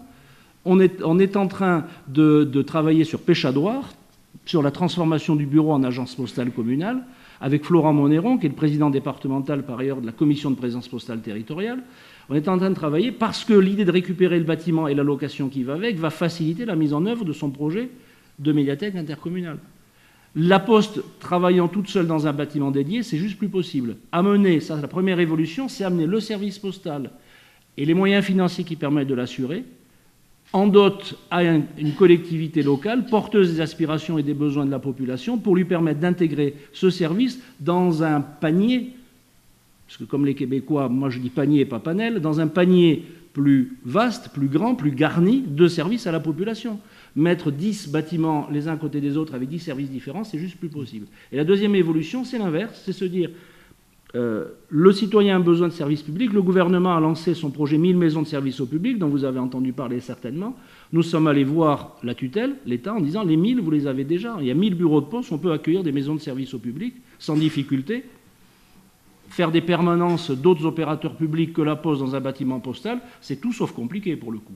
Il faut juste que les opérateurs mettent au pot la contribution financière à l'utilisation du bureau de poste. Ça évite de construire un bâtiment tout neuf, ex nihilo, ce qui coûterait une fortune, que les finances publiques ne peuvent pas utiliser, de dédier du personnel à cette fin, ce qui n'a pas un grand sens non plus, et de donner le sentiment d'une dispersion des usages, des moyens et des priorités. On est capable de faire entrer d'autres choses dans les bureaux, comme on est capable, et si j'ai 2 minutes tout à l'heure, j'en parlerai, de faire d'autres choses à nos facteurs que de distribuer des lettres, en rendant là aussi service à la population. Alors je vous donne la main tout de suite, François, sur le facteur plus notamment, mais rapidement, en 1 minute, pas 2. Je voulais simplement avoir l'avis de nos amis de Chicoutimi, dont vous voyez qu'on est capable de faire des formats d'entreprise multi-contraintes et assez complexes. Mais surtout, vous, comment vous regardez est-ce qu'il y a l'équivalent Québec de cette présence postale, de lieux qui soient des lieux où on a plusieurs services publics à la fois? C'est ce qui se dessine dans le propos de François. Ben, disons qu'au Québec, il y a eu vraiment plusieurs luttes concernant les comptoirs postaux dans le passé. Présentement, on vit une réforme majeure au Québec et au Canada, c'est-à-dire qu'on n'aura plus la poste à la maison, ni 2 jours par semaine, mais ni aucun jour par semaine. On a des boîtes postales maintenant et ça crée beaucoup de controverses au Québec, puis partout au Canada. Il y a le maire de Montréal, Denis Coderre, qui a fait une esclandre avec un marteau-piqueur pour démolir le socle de la boîte postale. Et là, ben, dans notre ville, à Chicoutimi, c'est commencé depuis la semaine dernière. On a les lettres dans la boîte postale. C'est sûr que ça va changer beaucoup la donne, parce que pour nous, un des points majeurs, on vit quand même dans une ville au nord et on se demande qu'est-ce qui va arriver en hiver quand il va y avoir plein de neige. Est-ce qu'ils vont réussir à déneiger comme il faut les boîtes postales? Ça, c'est une interrogation qu'on a. Mais vous savez, la Poste, ici, c'est une agence publique et là, on a un nouveau gouvernement, comme je vous l'ai dit. Et depuis que le nouveau gouvernement est là, même s'il est nommé et pas encore assermenté officiellement, ben, ils ont mis un moratoire sur les boîtes postales. Comme quoi, les maires n'ont aucun pouvoir, mais le gouvernement central a quand même beaucoup de pouvoir. On n'est pas si mal. Oui, Pierre-André? On se parlait pendant l'exposé intéressant du monsieur de la Poste et on disait que les problèmes sont visiblement les mêmes qu'on soit en France ou au Canada. La Poste est de prérogative fédérale, et en termes de baisse de participation, tout le monde est sur le courrier électronique, etc. etc. Les solutions sont visiblement différentes. Ouais. En Amérique, l'État, comment dire les choses simplement, manque de légitimité. Et si on peut faire quelque chose autrement que par l'État, on le fera. Parfois c'est bien, ça s'appelle la participation populaire, l'autonomie, etc. Parfois c'est moins bien. Les réactions de Poste Canada sur les difficultés qui sont grosso modo similaires à celles de la France, ça a été de diminuer drastiquement les services, de fermer, en particulier dans les petites municipalités et les régions éloignées des grands centres, Montréal, Toronto, Vancouver, etc. Ça a été de fermer le service et de dire aux gens, mais si vous voulez avoir votre poste, ou bien il y aura un comptoir postal chez le commerçant local, quand il y a un commerçant local, ou alors vous prenez votre voiture et vous allez chercher le courrier à la ville de 20 km plus loin. Hein. Alors c'est une approche du service public, c'est un terme qu'on n'utilise jamais au Canada. C'est une approche radicalement différente du service public. On est dans une culture où l'État n'a pas du tout le même degré de légitimité. C'est le SMS ou UPS. L'environnement est hautement concurrentiel. Le privé prend le relais très facilement, le secteur privé. Ok, encore 1 minute sur Facteur Plus, et puis après on donnera la parole à la salle, et puis à nos chercheurs, Christelle Bosque, Média Réunion, et Karim Bertom. Très rapidement, et un clin d'œil à nos amis québécois. J'ai la chance d'avoir ma sœur qui habite à côté de Montréal, à Saint-Lambert exactement, et quand je suis allé la voir, je suis allé faire mes opérations postales chez Jean Coutu, parce que le comptoir postal, il est chez le droguiste du coin, et puis voilà, c'est comme ça, et c'est en ville, hein, c'est pas au fin fond de la campagne, c'est la banlieue de Montréal. Alors, ceci étant dit, effectivement, les problèmes sont exactement les mêmes, les réponses sont différentes. Et toute la force du modèle des services publics en général ou du service public français, c'est d'apporter des réponses qui ont pour objectif unique de trouver les recettes nouvelles permettant d'assurer les missions de service public. C'est juste ça la question. C'est juste ça la question. Comment va-t-on pouvoir assurer la distribution du courrier tous les jours avec moitié moins de courrier dans les sacoches des facteurs? Donc, la Facteur Plus, c'est Facteur Service Plus, le nouveau service des facteurs, comme on voudra, c'est la capacité que l'on aura à faire à nos facteurs d'autre chose que ce qu'ils faisaient traditionnellement, c'est-à-dire la distribution des lettres. Vous avez un exemple depuis quelques jours. Vous avez vu les campagnes de publicité dans la presse à ce sujet, vous pouvez aujourd'hui expédier votre colis depuis votre boîte aux lettres. C'est hyper physique au final, mais ça n'est possible que parce qu'il y a eu du numérique partout. Il y a du numérique chez le client qui peut se connecter au site, éditer son étiquette, l'imprimer, la coller sur le paquet, s'inscrire sur le site, ce qui permet d'informer la grande base de données postale que tel jour, demain matin, à telle heure, il y aura un colis à récupérer, et d'informer le facteur que sur sa tournée, il aura à récupérer un colis dans telle boîte aux lettres. C'est de l'hyperphysique au final, mais ça n'est possible que parce qu'il y a du numérique chez le client, dans l'architecture globale et dans nos acteurs mobiles que sont les facteurs. Donc en partant de l'idée que, l'idée c'est de donner de nouvelles missions à nos facteurs, non seulement génératrices de chiffre d'affaires, mais de marge pour financer les missions de service public que la simple recette des activités courrier ne couvrira pas. Deux, que ces activités vont être conformes à l'image et à la raison d'être du service postal. 3, qu'elles correspondent à un besoin du citoyen. Il y a des pistes énormes à explorer. Je vais vous en donner 2-3 exemples rapides. 1, ça peut être le portage. On porte des objets postaux, mais on peut faire aussi, et nous l'avons depuis quelques années, le portage de médicaments, c'est-à-dire que c'est encadré par des conventions avec les pharmaciens. Les ordonnances délivrées sont ensuite livrées chez le client par le facteur, rémunérées par la pharmacie. Enfin, il n'est pas directement payé, lui, c'est l'entreprise qui est payée, bien évidemment. 2, ça peut être le portage de biens alimentaires. Aujourd'hui, il y a 15 ans, on se posait la question du devenir de ces petites épiceries en milieu rural. C'est fini. Elles sont déjà hors circuit. La question maintenant, c'est le supermarché du chef-lieu de canton. C'est celui-là qui est en risque. C'est celui-là qui est en risque parce que le petit Intermarché ou le petit Viva ou l'autre, il n'est pas capable de faire ce que font les supermarchés de plus grande taille en urbain ou en périurbain, qui sont le service de récupération de colis, voire le service de livraison à domicile. Donc nous pouvons apporter via les facteurs cette possibilité de faire livrer les produits achetés par le client en ligne. Ça suppose aussi que ce supermarché ait son propre site en ligne pour que le client puisse commander de chez lui et se faire livrer. Voilà, ce genre de prestation. La troisième idée, c'est la veille sociale. C'est de faire le chaînon manquant entre le maintien à domicile où on ne se pose pas de questions et l'hospitalisation de fin de vie parce qu'on n'a plus d'autres solutions. Pour passer de la situation A à la situation B, il y a juste la question de qu'est-ce qu'on fait quand on a le doute tous les matins. Est-ce que ma mère ou mon père va bien? Est-ce que ma tante est encore bien? Qu'est-ce qu'on faisait il n'y a pas si longtemps? On l'abonnait à la montagne pour être sûr qu'il va au moins une personne par jour. Et ça se fait encore. Et ça se fait encore, et plus souvent qu'on ne le croit. Demain, la possibilité va être ouverte de s'abonner au facteur.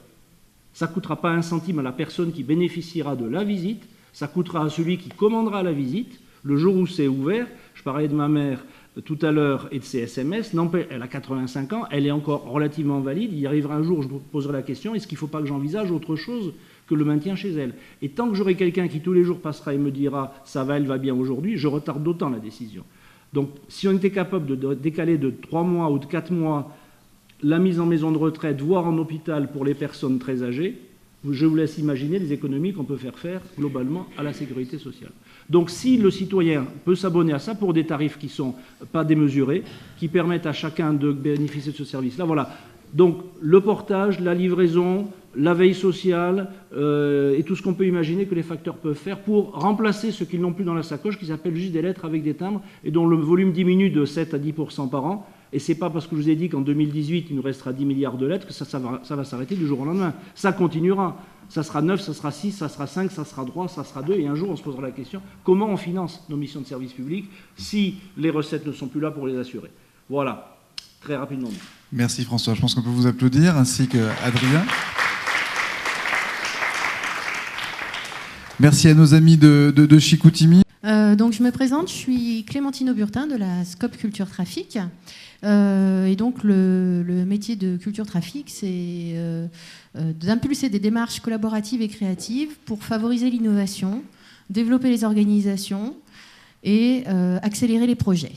Et donc on est en charge demain avec Emmanuel Perronne qui est dans la salle d'animer un forum ouvert revisité de manière à capitaliser sur l'intelligence collective que vous représentez tous ici et explorer les enjeux qui nous préoccupent et construire la suite. On a également été chargé avec Emmanuel d'animer 2 ateliers avec les étudiants, ateliers auxquels ont participé une trentaine d'étudiants volontaires. Alors pourquoi ces ateliers avec les étudiants? Eh bien parce que l'organisation a voulu ce forum participatif, contributif, et qu'il était évident d'associer les étudiants en amont et pendant le forum, parce que les étudiants sont déjà ou seront demain les acteurs de nos territoires. Et on leur a donc demandé d'apporter leur vision d'un territoire rêvé. Et cette vision d'un territoire rêvé, on l'a construite à travers 2 ateliers. Donc un premier atelier qui a eu lieu il y a un bon mois, d'identification de problèmes et de recherche de solutions. Donc on leur a demandé sous une forme collaborative d'identifier des manques, des problèmes sur les territoires et de ne pas considérer ces manques et ces problèmes comme des points de blocage, mais comme des vraies opportunités pour imaginer des solutions innovantes, des pistes d'action nouvelles, pour se dire comment, à travers ces pistes d'action nouvelles, on peut construire un territoire rêvé. On a eu un deuxième atelier ce matin sous la forme d'un World Café. Le World Café, c'est une méthode d'animation collaborative qui permet de favoriser l'échange de points de vue et l'intelligence collective. Et on a exploré les pistes d'action à travers 2 thématiques qui ont été choisies par les étudiants. Et vous verrez que les actions identifiées reposent bien souvent sur la coopération entre les parties prenantes, coopération privée, publique, particulier, et sur la collaboration avec le citoyen ou avec le bénéficiaire final. Voilà, donc ces 2 ateliers ont permis de produire ces 2 cartes que vous voyez affichées au mur. Et ce sont des cartes que je vous invite à lire, parcourir, explorer après cette conférence. Voilà. Donc je laisse maintenant la parole à ceux qui ont réfléchi et travaillé, Karine et Gabriel, qui vont faire un retour sur leur groupe de travail. Merci. Donc, bonjour. Avec mon groupe, nous avons travaillé sur repenser les modèles agricoles, le modèle agricole dominant. Donc, nous avons choisi de travailler sur cette thématique pour plusieurs raisons. Donc, tout d'abord parce que l'agriculture est une composante incontournable des territoires encore actuellement.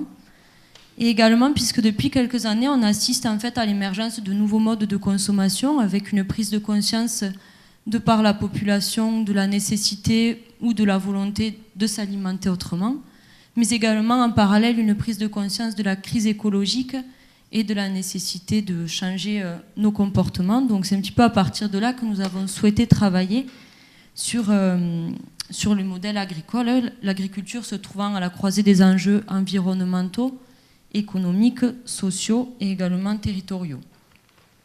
Donc le système dominant se trouve assez régulièrement remis en question.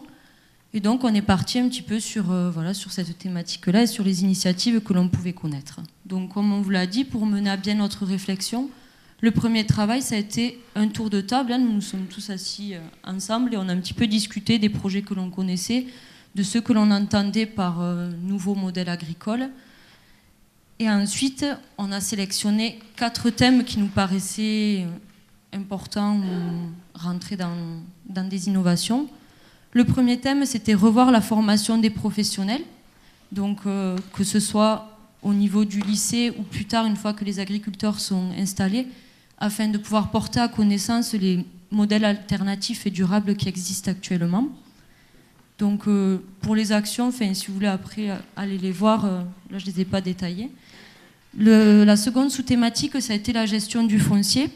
Donc il y a une problématique transversale avec toutes les questions que l'on se pose actuellement, que ce soit au niveau de l'extension du bâti notamment, et donc de la conservation de ce foncier agricole. On a également travaillé sur la sensibilisation des consommateurs qui, dans les modèles agricoles alternatifs, deviennent réellement des acteurs de leur consommation. Et puis le dernier thème, les modes de commercialisation équitable qui permettent à la fois aux éleveurs d'avoir un revenu correct, mais également d'établir un nouveau rapport avec le consommateur et avec le territoire. Voilà en gros les 4 sous-thèmes que l'on a travaillés. Donc, dans un deuxième temps, nous, avec mon groupe, on a été amené à travailler sur les centres-bourgs et notamment la revitalisation des centres-bourgs. Alors pourquoi cette question ? Parce que déjà, c'est un thème qui est très transversal, qu'on va retrouver au niveau rural, tout simplement, avec des systèmes où il est constaté que les centres-bourgs se vident avec les habitats qui vont plutôt se faire en périurbain, et également au niveau urbain, avec des exemples encore maintenant, malgré le fait qu'il y ait des volontés politiques qui jouent contre cette périurbanisation. Et on a le meilleur exemple aujourd'hui encore à Saint-Étienne notamment, où on se retrouve avec un centre-ville qui a beaucoup de mal à vivre, avec une périurbanisation qui a un rythme effréné. Donc comment revitaliser ces centres-bourgs ? Donc, je ne vais pas m'attarder sur la méthode parce qu'on a eu la même que le groupe précédent, avec d'abord une table ronde, puis donc le World Café. On en est arrivé à 4 problématiques qui sont autour des thématiques, ce sont des thématiques classiques, hein. Donc tout d'abord au niveau du commerce et de l'économie, donc accès à la distribution, service, comment trouver un nouvel équilibre entre la grande distribution qui se fait aujourd'hui globalement en périurbain, dans des zones commerciales, avec une distribution locale qui essaye encore de se maintenir sur des centres, sur les centres urbains. Dans un deuxième temps, comment favoriser les transports durables, dans les centres-bourgs notamment, parce qu'aujourd'hui, malgré les évolutions, l'écologie, on est toujours sur un système de tout automobile, malgré tout. Comment inciter les ménages à investir dans les centres-bourgs, à revenir, parce que l'idéal social, encore maintenant, c'est d'arriver avec une petite maison en périurbain, pourquoi pas la piscine, le jardin, les enfants. Il y a des choses qui évoluent, que c'est jamais des images fixées, mais c'est toujours des dominantes. Et enfin, comment amener la campagne en ville à un cadre de vie différent, repenser l'appréhension des gens de leur propre espace de vie. Donc ces 4 transversales, ensuite, on les a déclinées. À chaque fois, ça a été sur la base d'une problématique qui a été citée. Ensuite, le pourquoi, quelles sont les raisons. Parce que au niveau du transport durable, aujourd'hui, comment se déplacer mieux avec le mode participatif, essayer de diminuer cette place de la voiture, c'est toujours très difficile, parce que là, on a été confronté aussi au niveau du groupe à des divergences d'opinion. Est-ce qu'on part dans l'utopie du sans automobile, ou est-ce qu'il faut rester quand même sur du réaliste, et sur des choses comme ça. Donc je vous invite ensuite à regarder certaines idées que nous avons pu avoir, certaines plus envisageables que d'autres, par la suite. Voilà.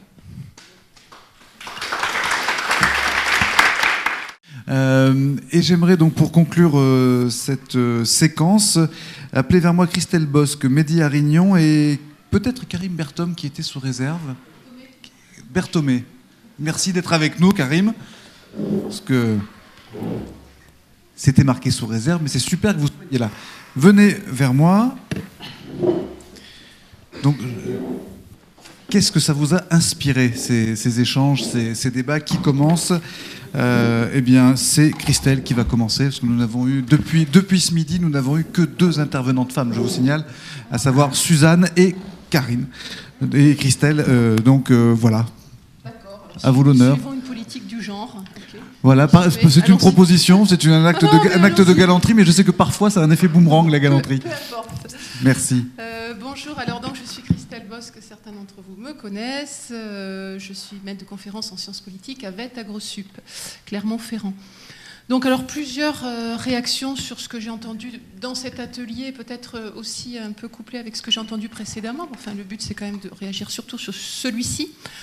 Alors peut-être, moi déjà ce qui m'interpellait, c'est qu'il y a un certain nombre de notions qui circulent comme proximité, on en a parlé tout à l'heure, innovation versus peut-être changement, participatif, etc.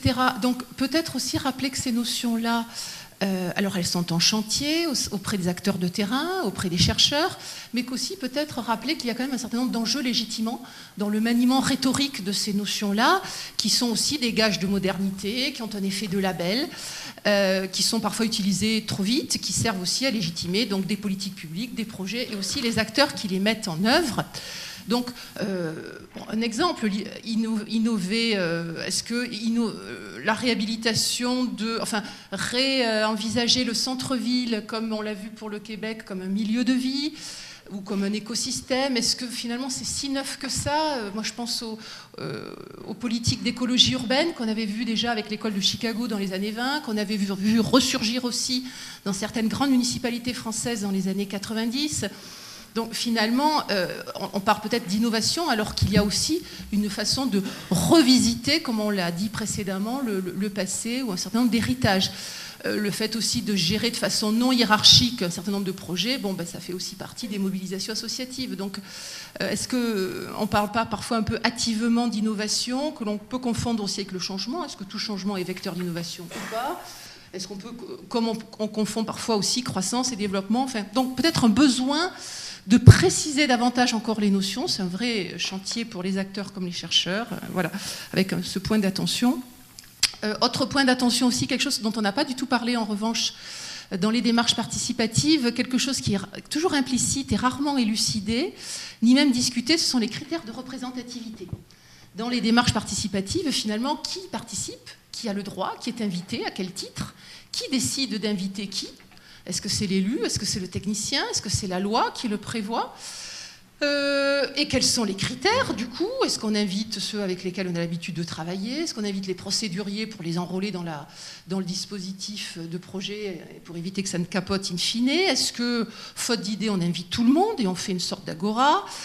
Donc il y a quand même, dans ces dispositifs participatifs, des critères de représentativité que l'on pourrait davantage discuter, expliciter. Et puis aussi, parce qu'il y a des formes quand même d'éviction et d'instrumentalisation, hein, il y a un concept qui circule qui est quand même intéressant, qui est celui de démocratie procédurale, c'est-à-dire on fait du participatif pour faire du participatif, avec une vocation finalement plus pédagogique qu'autre chose. Bon, c'est déjà ça, vous me direz-vous.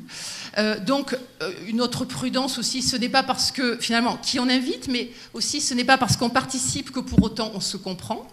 Il y a aussi des effets de dissonance cognitive entre les participants, à la fois techniques, culturelles, sociales, etc. Donc il y a des effets d'asymétrie socioculturelle dans ces dispositifs participatifs dont on ne parle pas souvent. Ce n'est pas donc pour autant, c'est pas parce qu'on participe qu'on est écouté, qu'on est compris, et in fine, c'est pas parce qu'on émet des propositions sociales que pour autant elles sont reprises en compte dans les projets. Donc voilà, un petit peu une prise de recul un peu sur ces critères de représentativité et les effets des démarches participatives dont on a peu parlé finalement cet après-midi. Après, autre chose, il y a 3 notions qui ont circulé: démocratie participative, démocratie représentative et démocratie citoyenne. Finalement, apparemment, si j'ai bien compris, la démocratie citoyenne ne serait pas tout à fait la même chose que la démocratie participative, puisque citoyenne, ça signifierait que c'est une démarche ascendante, ce sont les citoyens eux-mêmes qui s'auto-organisent, alors que participatif, c'est plus une offre du politique, une offre plus traditionnelle de participation, voire même une injonction. Alors, ce qui était intéressant, effectivement, c'est d'étudier la cohabitation, la conciliation, la complémentarité, voire la compétition, la concurrence entre ces différentes formes de démocratie. Alors, dans le cas québécois, on a vu qu'il y avait au départ un rejet, un hiatus entre participatif et démarche citoyenne, puis un retour finalement à des formes d'hybridation plus traditionnelles. Alors, on peut dire qu'aussi en France, les écoquartiers procèdent à la fois parfois d'initiatives ascendantes et sociales, mais parfois aussi d'initiatives politiques en tant que telles. Puisque bon, à Clermont-Ferrand, on a effectivement des écoquartiers qui se sont montés sur initiative de la municipalité et de la communauté d'agglomération. Donc c'est pas forcément des projets qui sont uniquement issus de la société civile. Alors après, dans ces aspects aussi d'écoquartiers ou de démocratie participative ou citoyenne, il y a peut-être aussi quelque chose dont on n'a pas parlé, qui est le risque de dérive communautariste. Est-ce que, qui s'implique finalement dans ces projets, voire même dans ces écoquartiers? Je songe notamment à ce qu'on a observé en Allemagne, à Fribourg par exemple, où on a des écoquartiers qui soit se sont reconstitués en centre-ville autour de CSP, de catégories socio-professionnelles relativement favorisées, hein, des gens suffisamment diplômés, des architectes, des urbanistes qui finalement ont recréé un entre-soi avec une espèce de repli endogamique. Et puis à l'inverse, on a aussi, toujours à Fribourg, des écoquartiers qui se sont construits à la périphérie, dans des zones de friche industrielle où là finalement c'est du logement social revisité. Donc est-ce qu'on ne crée pas à nouveau des formes de ghetto ou de ségrégation socio-spatiale qu'on croyait finalement éviter? Donc à questionner aussi ces dérives un peu communautaristes dans ce type de projet participatif ou citoyen. Alors après, on a parlé de proximité tout à l'heure. Peut-être on peut resituer cette quête de proximité, parce qu'on en a beaucoup parlé. On a l'impression qu'on a une quête itérative comme ça de proximité, un appel récurrent à la proximité, que je resituerai dans un contexte, un triple contexte, qui me semble éclairer ces besoins affermis, affichés en termes de proximité. Premier contexte, premier élément, la réforme territoriale. On en a parlé. Je suis trop longue? Non, je dis juste à nos amis de Chicoutimi qu'on les avait perdus un petit moment, mais qu'on a. Voilà, si vous pouvez rester un tout petit peu avec nous. Donc, le président de la région en a parlé. Ce contexte de réforme territoriale, finalement, de refonte des échelles d'action et en ce moment d'apologie de la grande échelle, supposée générer donc des économies d'échelle et des économies budgétaires tout court.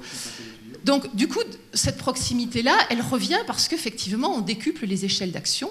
Et donc, il y a quand même une peur de perte de proximité, de guichet, de dialogue entre usagers et services publics qui ressurgit. Et d'ailleurs, du coup, en conséquence de ces fusions régionales, on voit qu'on retisse et qu'on refabrique des antennes territoriales de proximité. Donc on tricote et on détricote et on retricote.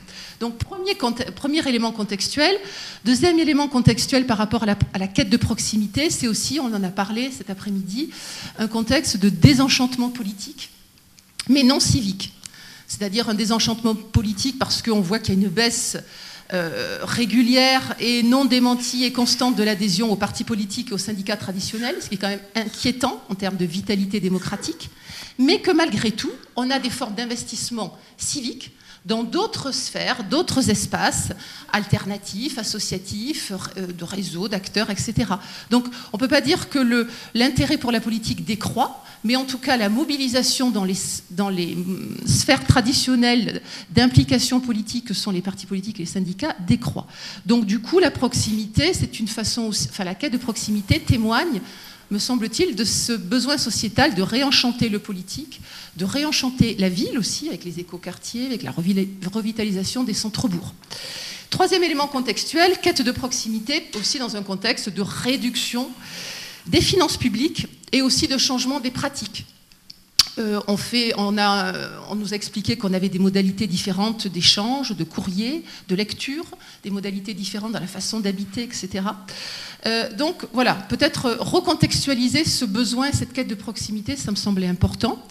Et puis peut-être pour finir, des enjeux à l'avenir, peut-être de réconciliation entre tous les dispositifs démocratiques, l'élection, la participation, des enjeux aussi de mobilisation sociale. On nous a parlé de pêcher de nouveaux publics pour les médiathèques, de formes d'auto-organisation. Donc il y a un vrai défi pour la revitalisation de l'action collective, et puis avec des formes d'apprentissage, de nouvelles modalités et de nouvelles conditions d'investissement civique, avec des finalités différentes. On a parlé de finalités collaboratives, d'économie sociale et solidaire, de développement durable. On a parlé de nouveaux supports informatiques, en même temps avec aussi des besoins, des retours à une forme de proximité matérielle entre les participants, une quête aussi à la fois de la dématérialisation et puis une recherche de convivialité renouvelée. Et du coup, ça questionne aussi sur l'intérêt général et la place de l'État. C'est-à-dire que désormais on parle d'intérêt général local, ce qui n'est plus un oxymore, mais enfin c'est une notion qui semblait impossible il y a quelques années, qui est maintenant tout à fait légitime. Mais on voit que cette place de l'intérêt général, cette déclinaison de l'intérêt général varie, avec aussi du coup une conception peut-être évolutive de l'enjeu de maintien de certains services publics en zone rurale dans des situations concurrentielles. Alors est-ce qu'on maintient les services publics par objectif de rentabilité, mesuré par rapport au degré de fréquentation? Est-ce que l'enjeu de maintien des services est mesuré à l'aune de la sociabilité, du lien social entretenu? Donc évidemment, je pense à la fermeture des services postaux au Québec ou en France qu'on a évoqué. Est-ce que le maintien des services publics est fonction de l'attachement identitaire à un service? C'est structurant, il y a une forme d'attachement de l'usager. Ou est-ce qu'on peut aussi l'évaluer à l'aune de l'offre d'un État-providence qui aurait un souci de maillage et d'équité territoriale? Donc on voit que ces notions d'intérêt général et d'évaluation des besoins ou des problèmes sociaux et des enjeux de maintien de service sont fonction des critères que l'on cherche à pondérer, à hiérarchiser, qui sont variables selon les contextes, les entreprises, l'État, les pouvoirs publics, etc. Donc, Christelle, il faut conclure parce que nous allons je conclue. Karim. Je conclue. Alors peut-être aussi ce qui m'a interpellée, c'était que cet enjeu de survie et de maintien des services publics par la multidimensionnalité et la mutualisation des services. On parle beaucoup de ça pour les collectivités territoriales, on a parlé de cela pour la Poste aussi. Donc est-ce que cette mutualisation, cette diversification, c'est une voie de salut pour les entreprises ou pour les collectivités territoriales? On parle beaucoup donc de ces économies d'échelle. On voit que par exemple certaines maisons médicales qui auraient fondu les services sanitaires à la fois vétérinaires et médicaux n'ont pas fonctionné. On reparle encore des maisons de l'État qui remplaceraient les sous-préfectures. Alors voilà, cette question, est-ce que cette mutualisation, cette diversification est une voie de salut pour les services publics, avec peut-être quand même des effets de concurrence? Bon, l'exemple de la Poste incite quand même à se demander si la Poste ainsi n'entrerait pas en concurrence soit avec le petit commerce, soit quand même avec tous les acteurs sociaux qui font déjà un travail de veille sociale. Voilà. Merci Christelle. Mehdi, Karim, je vais vous demander d'insister sur le côté synthèse de notre titre. Si vous avez synthèse et analyse, vous n'aurez droit qu'à la synthèse. Mehdi ? Oui, très bien. Mehdi Arignon, AgroParisTech. AgroParisTech, effectivement. Donc, comme Christelle Bosc, maître de conférence en sciences politiques, donc je vais insister aussi sur ces dimensions. En 3 points et 1 minute 15, pour synthétiser. Non, mais simplement, en fait, quand je lisais le titre, je relisais le titre de la journée d'aujourd'hui, comment réinventer la proximité avec les citoyens, je me disais qu'il y avait de manière sous-jacente une question, et même un a priori, c'est qu'il y aurait une crise, finalement, de la démocratie locale. Et je me suis dit, est-ce que pour vouloir réinventer la proximité, est-ce qu'on a des moyens d'attester finalement cette crise? Est-ce qu'on a un diagnostic? Et je me dis, en écoutant ce qu'on a entendu cet après-midi, on peut, donc en 1 minute 15 et 3 parties, essayer de faire un diagnostic, comprendre les causes et proposer des solutions. On va voir si on y arrive. Alors, sur le diagnostic, en venant, je m'étais un petit peu aidé de statistiques qui sont faites par le CEVIPOF, Centre de recherche de Sciences Po Paris notamment, qui s'inquiète de la confiance politique, la confiance des citoyens dans les institutions politiques. Et ce qui est très intéressant, je ne vous le cacherai pas, hein, la confiance des citoyens est assez faible dans le système politique, dans les institutions. Mais ce qui est intéressant dans les recherches du CEVIPOF, c'est qu'il pondère les résultats en fonction du niveau local ou pas des institutions. Est-ce qu'on a plus confiance dans son conseil municipal, dans son département, dans la région? Et bon bilan pour notre démocratie de proximité, le conseil municipal arrive en tête. J'ai les chiffres, 68% des Français ont confiance, plutôt ou très confiance, dans leur conseil municipal. Et ce qui est assez étonnant, je ne sais pas, mais en tout cas, ça nous dit quelque chose, c'est que la confiance décroît à mesure qu'on s'éloigne. C'est-à-dire que le premier, c'est conseil municipal, ensuite conseil général, conseil régional, ça va faire un petit peu. Bon, je vous donnerai pas le Sénat ni le gouvernement. Bon, là, on est très très loin. Enfin, il y a des niveaux de défiance qui sont assez catastrophiques. Pour clore le débat tout de suite, la défiance à l'égard du gouvernement, de l'institution présidentielle, n'est pas liée à la personnalité du président, c'est-à-dire que c'est ou au Sénat ou à la majorité gouvernementale. C'est assez stable dans le temps. Et ce qui est étonnant, pourtant le paradoxe, c'est que dans le même temps, donc on se sent très proche de la mairie, et en même temps, c'est pour les municipales qu'on se mobilise le moins, c'est pour les présidentielles qu'on se mobilise le plus. Donc il y a une sorte de paradoxe, finalement, comment penser la proximité? Et le bilan assez négatif de tout ça, malgré tout, c'est que lorsqu'on demande tous élus, tous partis confondus, à votre avis, est-ce que les responsables politiques se préoccupent beaucoup de ce que pensent les gens comme vous? Alors là, on est autour de 85% à ne se préoccupe pas. Et c'est extrêmement stable. Du coup, la question, est-ce qu'on a une crise de la démocratie de représentation? Le représentant de la Poste, tout à l'heure, nous disait, on parle surtout avec des élus, finalement. Qu'est-ce que les élus représentent et comment, finalement, penser le rapport, la proximité politique, et qu'est-ce que c'est que la proximité politique entre les citoyens et leurs élus? Et je me disais, finalement, la proximité, donc déjà dans la table ronde précédente, on s'était interrogé là-dessus, et je me disais, proximité, il y a peut-être plusieurs choses derrière. Proximité politique, il y a d'abord la proximité sociale. Et en fait, pendant très longtemps, les élus, un parti comme le Parti communiste français, par exemple, considéraient que pour accéder à des fonctions d'élus, de représentants politiques, il fallait faire partie de la catégorie sociale de ceux qui étaient représentés. C'est-à-dire qu'il fallait être ouvrier. Donc finalement, il y avait une certaine idée, la proximité, c'est avant tout une proximité sociale, être proche de ce que pensent les gens. Et face à des dynamiques de professionnalisation, aujourd'hui du monde politique, on se dit, est-ce que les demandes citoyennes, c'est ça? Ou est-ce que les demandes citoyennes, c'est autre chose? C'est pas de la proximité sociale, finalement. Soyez de ma catégorie sociale, c'est soyez proche géographiquement. Proximité géographique. Et j'étais hier à Grenoble, ville où le maire a très longtemps habité, dans le quartier le plus populaire, c'était une tradition, le quartier de la Villeneuve. Il y a un procès qui s'ouvre aujourd'hui sur des émeutes urbaines et des meurtres à la Villeneuve, un quartier difficile. Et le maire faisait partie, et du coup la proximité, est-ce que c'est, il habite à côté, donc il partage. Voilà. Et donc on peut poser la même question dans les territoires ruraux d'ailleurs. Et à mon avis, dernière définition de la proximité, c'est aussi définition idéologique de la proximité. Est-ce qu'il partage ma vision ou est-ce qu'il y a une critique sur la pensée unique, finalement, les élus sont totalement déconnectés de ce qu'on pense, etc. Donc je pense que cette notion de proximité, elle est assez complexe, et d'ailleurs c'est un peu un paradoxe auquel j'arrivais en réfléchissant et en écoutant. Je me disais, est-ce que réellement les citoyens ont toujours une demande de proximité, ou est-ce qu'ils n'ont pas aussi une demande parfois de hauteur, et au contraire, ce qu'on voit, c'est que c'est pas forcément les élus locaux qui n'ont qu'un seul mandat ou qui sont très attachés au local, c'est parfois des élus qui ont des responsabilités nationales, dont on considère qu'ils ont une vision, qu'ils peuvent voir plus haut, voir plus loin, auxquels on va plus se référer.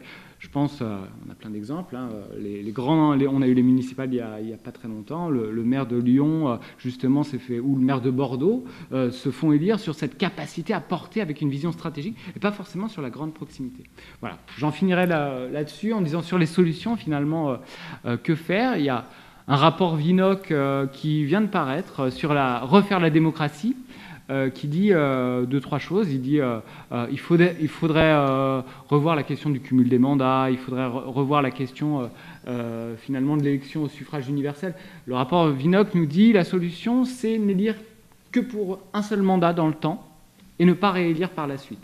Est-ce que c'est la bonne solution, sachant que les élus ont aussi un intérêt à finalement écouter les citoyens parce qu'ils ont l'espoir d'être réélus.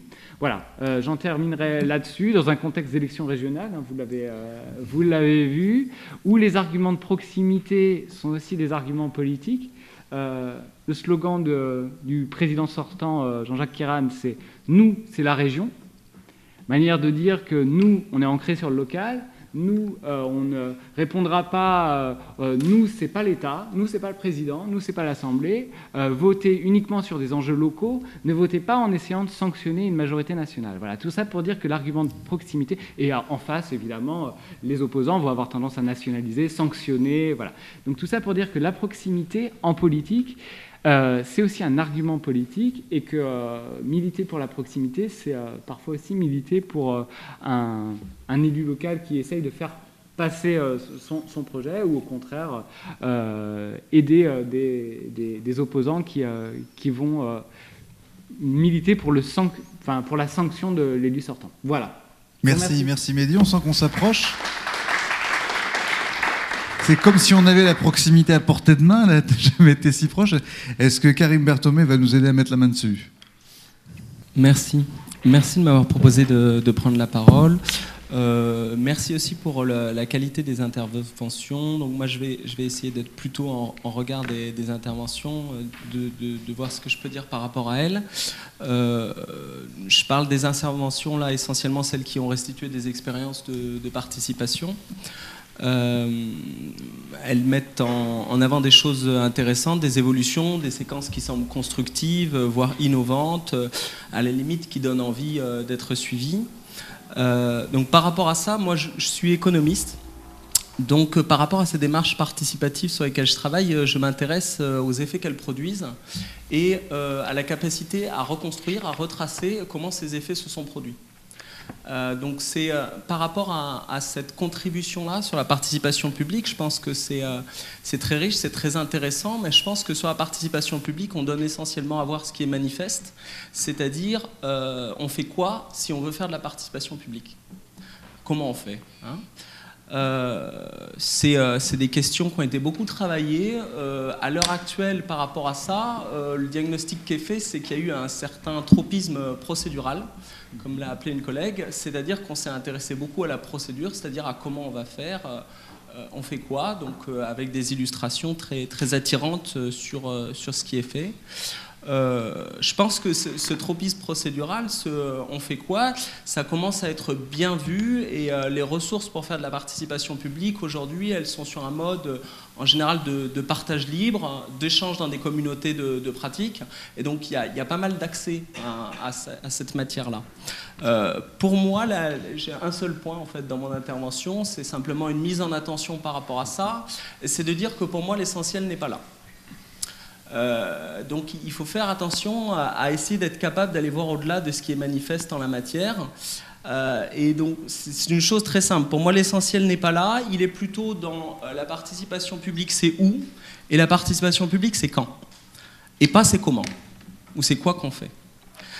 Ça veut dire quoi? Ça veut dire que par rapport à la participation publique, comme par rapport à toute chose, je pense qu'on peut étudier en sciences sociales, ce qui me semble très important, c'est de la regarder par rapport au contexte où elle se produit, aux conditions dans lesquelles elle se produit, et la lecture des effets qu'elle produit est, d'après les travaux, à mon sens, les plus intéressants sur la question, essentiellement en lien avec c'est où que ça se passe et c'est quand, et non pas comment on le fait.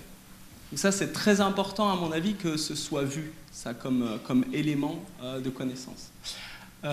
Et donc, sur cette question-là, je dirais plutôt que c'est quoi on fait, selon quelle technique on fait de la participation. Je pense qu'il y a des questions d'équilibre géopolitique au niveau de chaque territoire. Il y a des questions de passif du territoire, sur des essais technologiques qui ont marché ou qui n'ont pas marché. Des questions de rapport de force entre les acteurs. Il y a des questions d'attachement, d'appartenance qui sont propres à chacun des territoires. Et ça va être tout à fait décisif sur ce qu'on va réussir à obtenir en faisant de la participation publique. Voilà. Donc ça, c'est le point sur lequel je voulais venir. Et du coup, juste une dernière chose pour finir. Je pense que la participation publique aujourd'hui au niveau des communautés professionnelles qui interviennent sur la participation publique, on est toujours beaucoup sur les questions de comment on l'a fait. Mais aujourd'hui, la question, c'est plutôt comment on l'a fait une fois qu'on l'a déjà fait. C'est-à-dire que dans la plupart aujourd'hui des territoires en France, on a déjà fait de la participation publique d'une manière ou d'une autre. En général, les gens qui vont y être associés aussi l'ont déjà fait d'une manière ou d'une autre. Donc la question est plus de savoir, une fois qu'on a essuyé les plâtres, que ça s'est bien mal passé, comment on repart, sachant que justement, comme je disais, le contexte, les conditions dans lesquelles on le va faire sont teintées par ce qu'on a déjà fait. Et ça, je finirai par ça, c'est des choses qui sont difficilement atteintes par les mutations des politiques publiques, par les nouvelles lois qu'on va faire, ces éléments-là. C'est des choses qui vont jouer beaucoup plus au niveau des relations entre élus et techniciens, au niveau de la construction de l'administration publique, au niveau local, des relations entre acteurs. Voilà. Et donc, la capacité à faire de la meilleure participation publique, on l'atteindra, à mon avis, beaucoup par d'autres chemins. Voilà. Merci. Merci Karim, on vous applaudit. Chers amis de Chicoutimi, je vous laisse le mot de la fin. Il s'y attendait pas, Pierre-André. Et Suzanne l'a désigné, donc il n'y coupera pas. Alors, je voulais d'abord vous remercier d'avoir passé du temps avec nous. Qu'est-ce que ça vous a fait plaisir? Vous avez appris des choses? Ah oui, beaucoup. Ouais. Sympa. Je voudrais dire quelque chose qui, en tant que... Moi, je suis pas en Sciences Po, je suis anthropologue de formation et sociologue de pratique. Et il y a au moins une chose qui me semble ressortir de tous ces exemples, c'est que, quoi que ça signifie la proximité, quoi qu'on cherche à mettre dans cette espèce de machin informe, il y a au moins une chose qui est évidente, c'est que ce n'est pas un automatisme, la proximité. Je crois qu'autrefois, on prenait les voisins, c'était évident, on les connaissait souvent depuis plusieurs générations, et les liens étaient, disait-on, spontanés, naturels. Ce n'est plus le cas dans nos sociétés. Je pense qu'il faudrait réfléchir à ça. On est en train de... L'exemple de l'écoquartier est un cas, on pourrait répéter ça à des milliers d'exemplaires. Il faut produire du lien social direct et immédiat, ce qui est une manière de paradoxe. mais je pense que si on ne prend pas ce paradoxe à bras le corps, on va passer à côté de ce qui est véritablement en train de se passer dans nos sociétés. Merci, c'est un très joli mot de la fin. La proximité, c'est pas automatique, donc n'oubliez pas, soyez proches, mais pas proximiteux. Et puis à nos amis de Chicoutimi, je voudrais juste dire vive le Québec libre.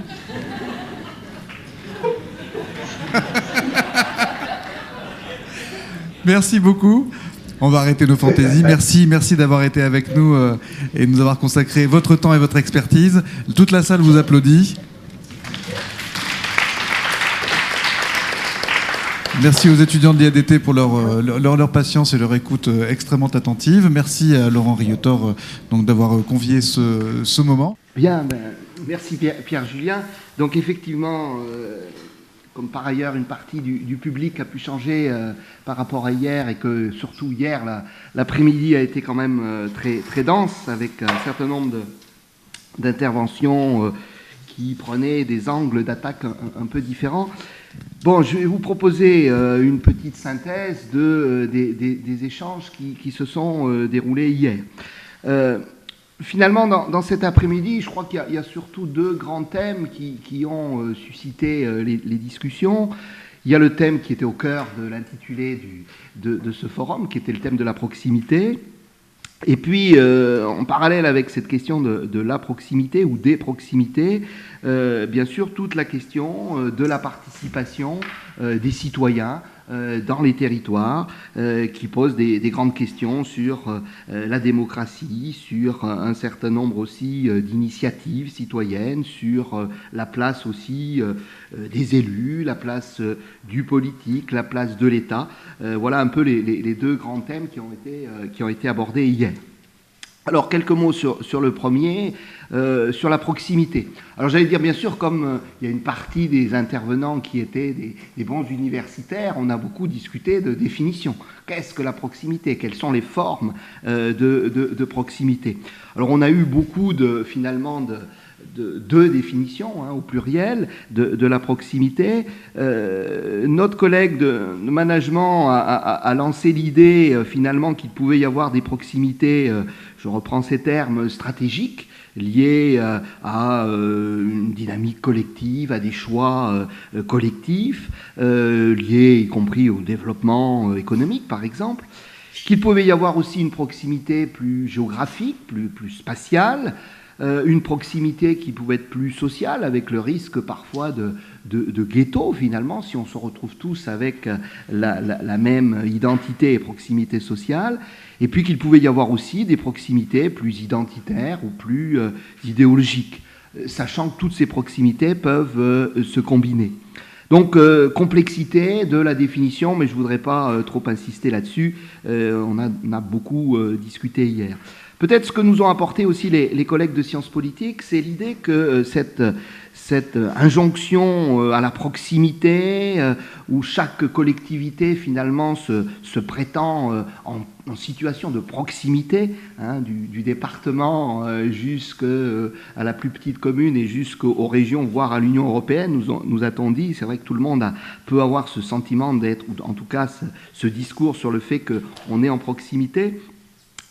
Attention, donc, nous ont dit les politistes, sur cette injonction à la proximité qui peut renvoyer au meilleur, parfois comme au pire, et en nous rappelant que cette proximité, elle peut se combiner aussi avec une demande des citoyens qui renvoie aussi à la nécessité aussi d'avoir du recul, de la hauteur, et pas seulement d'être peut-être dans une proximité qui peut parfois aller vers des dimensions, j'allais dire, parfois plus populistes. Finalement, aussi un autre élément qui a été évoqué par rapport à la proximité, c'est que la proximité devait se combiner ou devait travailler avec la question de la confiance, et qu'il y avait peut-être à retravailler, à renouer des liens de confiance dans la proximité. Un autre politiste, j'avais parcouru les travaux en organisant ce forum, Rémi Lefebvre dit qu'analyser la proximité, c'est en ce sens forcément s'attacher aux perceptions sociales de la distance. Les perceptions de la distance, c'est une vaste question que cette distance perçue avec l'État, les institutions, les élus, les citoyens entre eux, mais aussi distance par exemple avec les services publics ou au public, qui constituent certainement une condition essentielle de la proximité et de la participation d'ailleurs. Donc une proximité discutée, commentée, avec finalement aussi l'idée que la proximité peut renvoyer à deux dimensions. Une dimension de projet, de proximité, avec ses dimensions de résultats. Est-ce qu'on fait avancer la proximité? Avec ses dimensions d'innovation, on a beaucoup parlé d'innovation, de prospective parfois. Mais notre collègue Jean Cornelou a évoqué aussi l'idée que la proximité, ça pouvait être aussi le lien entre le passé, la tradition et l'innovation, la modernité. Que la proximité, ça pouvait être aussi, j'allais dire, l'éloge de la lenteur. C'était aussi travailler dans les territoires avec un capital culturel, des histoires communes. Que finalement, peut-être, il valait mieux réfléchir en termes de créativité plus qu'en termes d'innovation. En tout cas, la proximité, c'était rechercher des interactions sociales, de proximité justement, mais aller aussi vers le quotidien, des émotions, ce qui renvoyait à l'idée de repenser la politique peut-être avec une dimension plus d'intimité, de redonner du sens, de changer le regard, cette notion de care qu'on évoque parfois. Bon, voilà, je ne vais pas reprendre toutes ces discussions, mais voilà un petit peu tout ce que l'on a pu dire sur ces questions de proximité. Deuxième thème largement évoqué hier, c'est le thème de la participation. Alors, on a eu des grands débats, peut-être des fois un peu caricaturaux, entre la démocratie représentative et la démocratie participative. En tout cas, on s'est questionné sur l'idée, sur la dimension, finalement, comment articuler ces deux démocraties. Comment finalement réenchanter la démocratie représentative, sachant qu'on assiste à un désenchantement peut-être politique, mais nous a-t-on dit, ce désenchantement politique n'est pas un désenchantement civique. Les initiatives sont là, elles sont nombreuses, et finalement au-delà de ce réenchantement politique, il y a peut-être au-delà réenchanter la ville et ses quartiers. On a vu des expériences intéressantes, y compris au Québec. Réenchanter aussi la ruralité. Et là, je renvoie pour une part au territoire rêvé que nous ont présenté les étudiants de l'IADT, réenchanter les centres-bourgs ou les centres-villes, ou réenchanter peut-être les modèles agricoles qui sont en tout cas à repenser. Cette participation, c'est aussi, bien sûr, les grands enjeux qui ont été évoqués par rapport à un grand chamboulement, un grand chambardement de nos territoires, et le sentiment que ces territoires, en tout cas, changent d'échelle, s'agrandissent. Alors, bien sûr, le président Souchon a parlé beaucoup de la région, la dimension régionale, mais on a pu évoquer ici ou là les questions d'intercommunalité.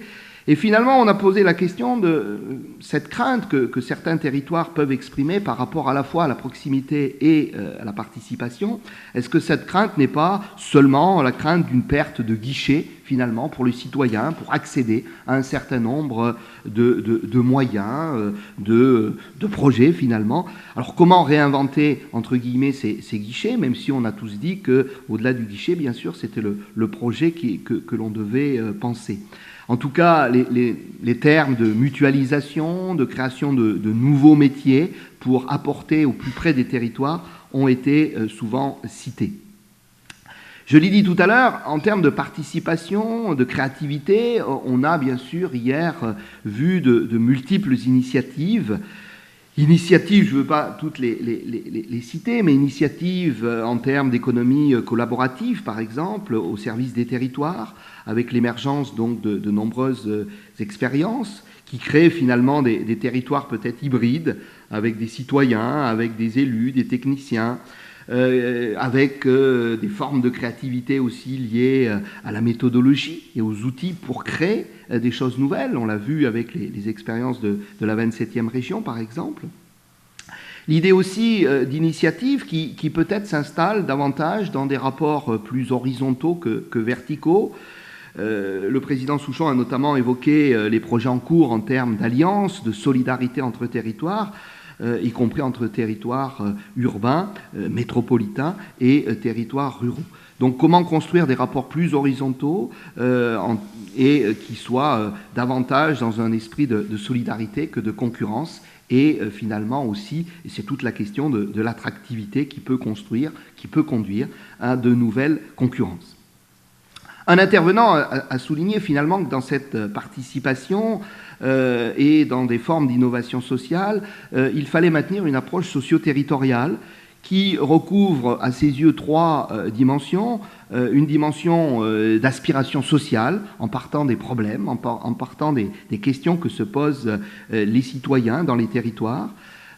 Deuxième dimension, un processus collectif qui doit partir de l'hétérogénéité, des multiples partenariats à construire, en ne négligeant pas des tensions qui existent dans les territoires. Et puis, troisième dimension de cette approche socio-territoriale proposée, celle du changement. Pratiquer le changement, le diffuser, et le changement aussi dans ses représentations. Finalement, cette démocratie participative, elle a été aussi beaucoup questionnée. Comment la réinventer, elle aussi? Avec quels critères de représentativité? Avec quels usages du numérique, par exemple, pour l'exercice renouvelé de la démocratie? Mais on a aussi souligné que la participation devait s'élargir et ne devait pas uniquement prendre en compte des questions de gouvernement ou de gouvernance, que finalement les champs étaient multiples qui pouvaient amener les citoyens à prendre part aussi via l'action. Certains parlent de participe-action, à être finalement ces citoyens en capacité d'agir avec un processus d'apprentissage, de formation à la fois individuelle, collective, sociale, politique. Les thèmes de formation au territoire, d'éducation populaire, d'université populaire ont été notamment évoqués pour élargir ce champ de la participation.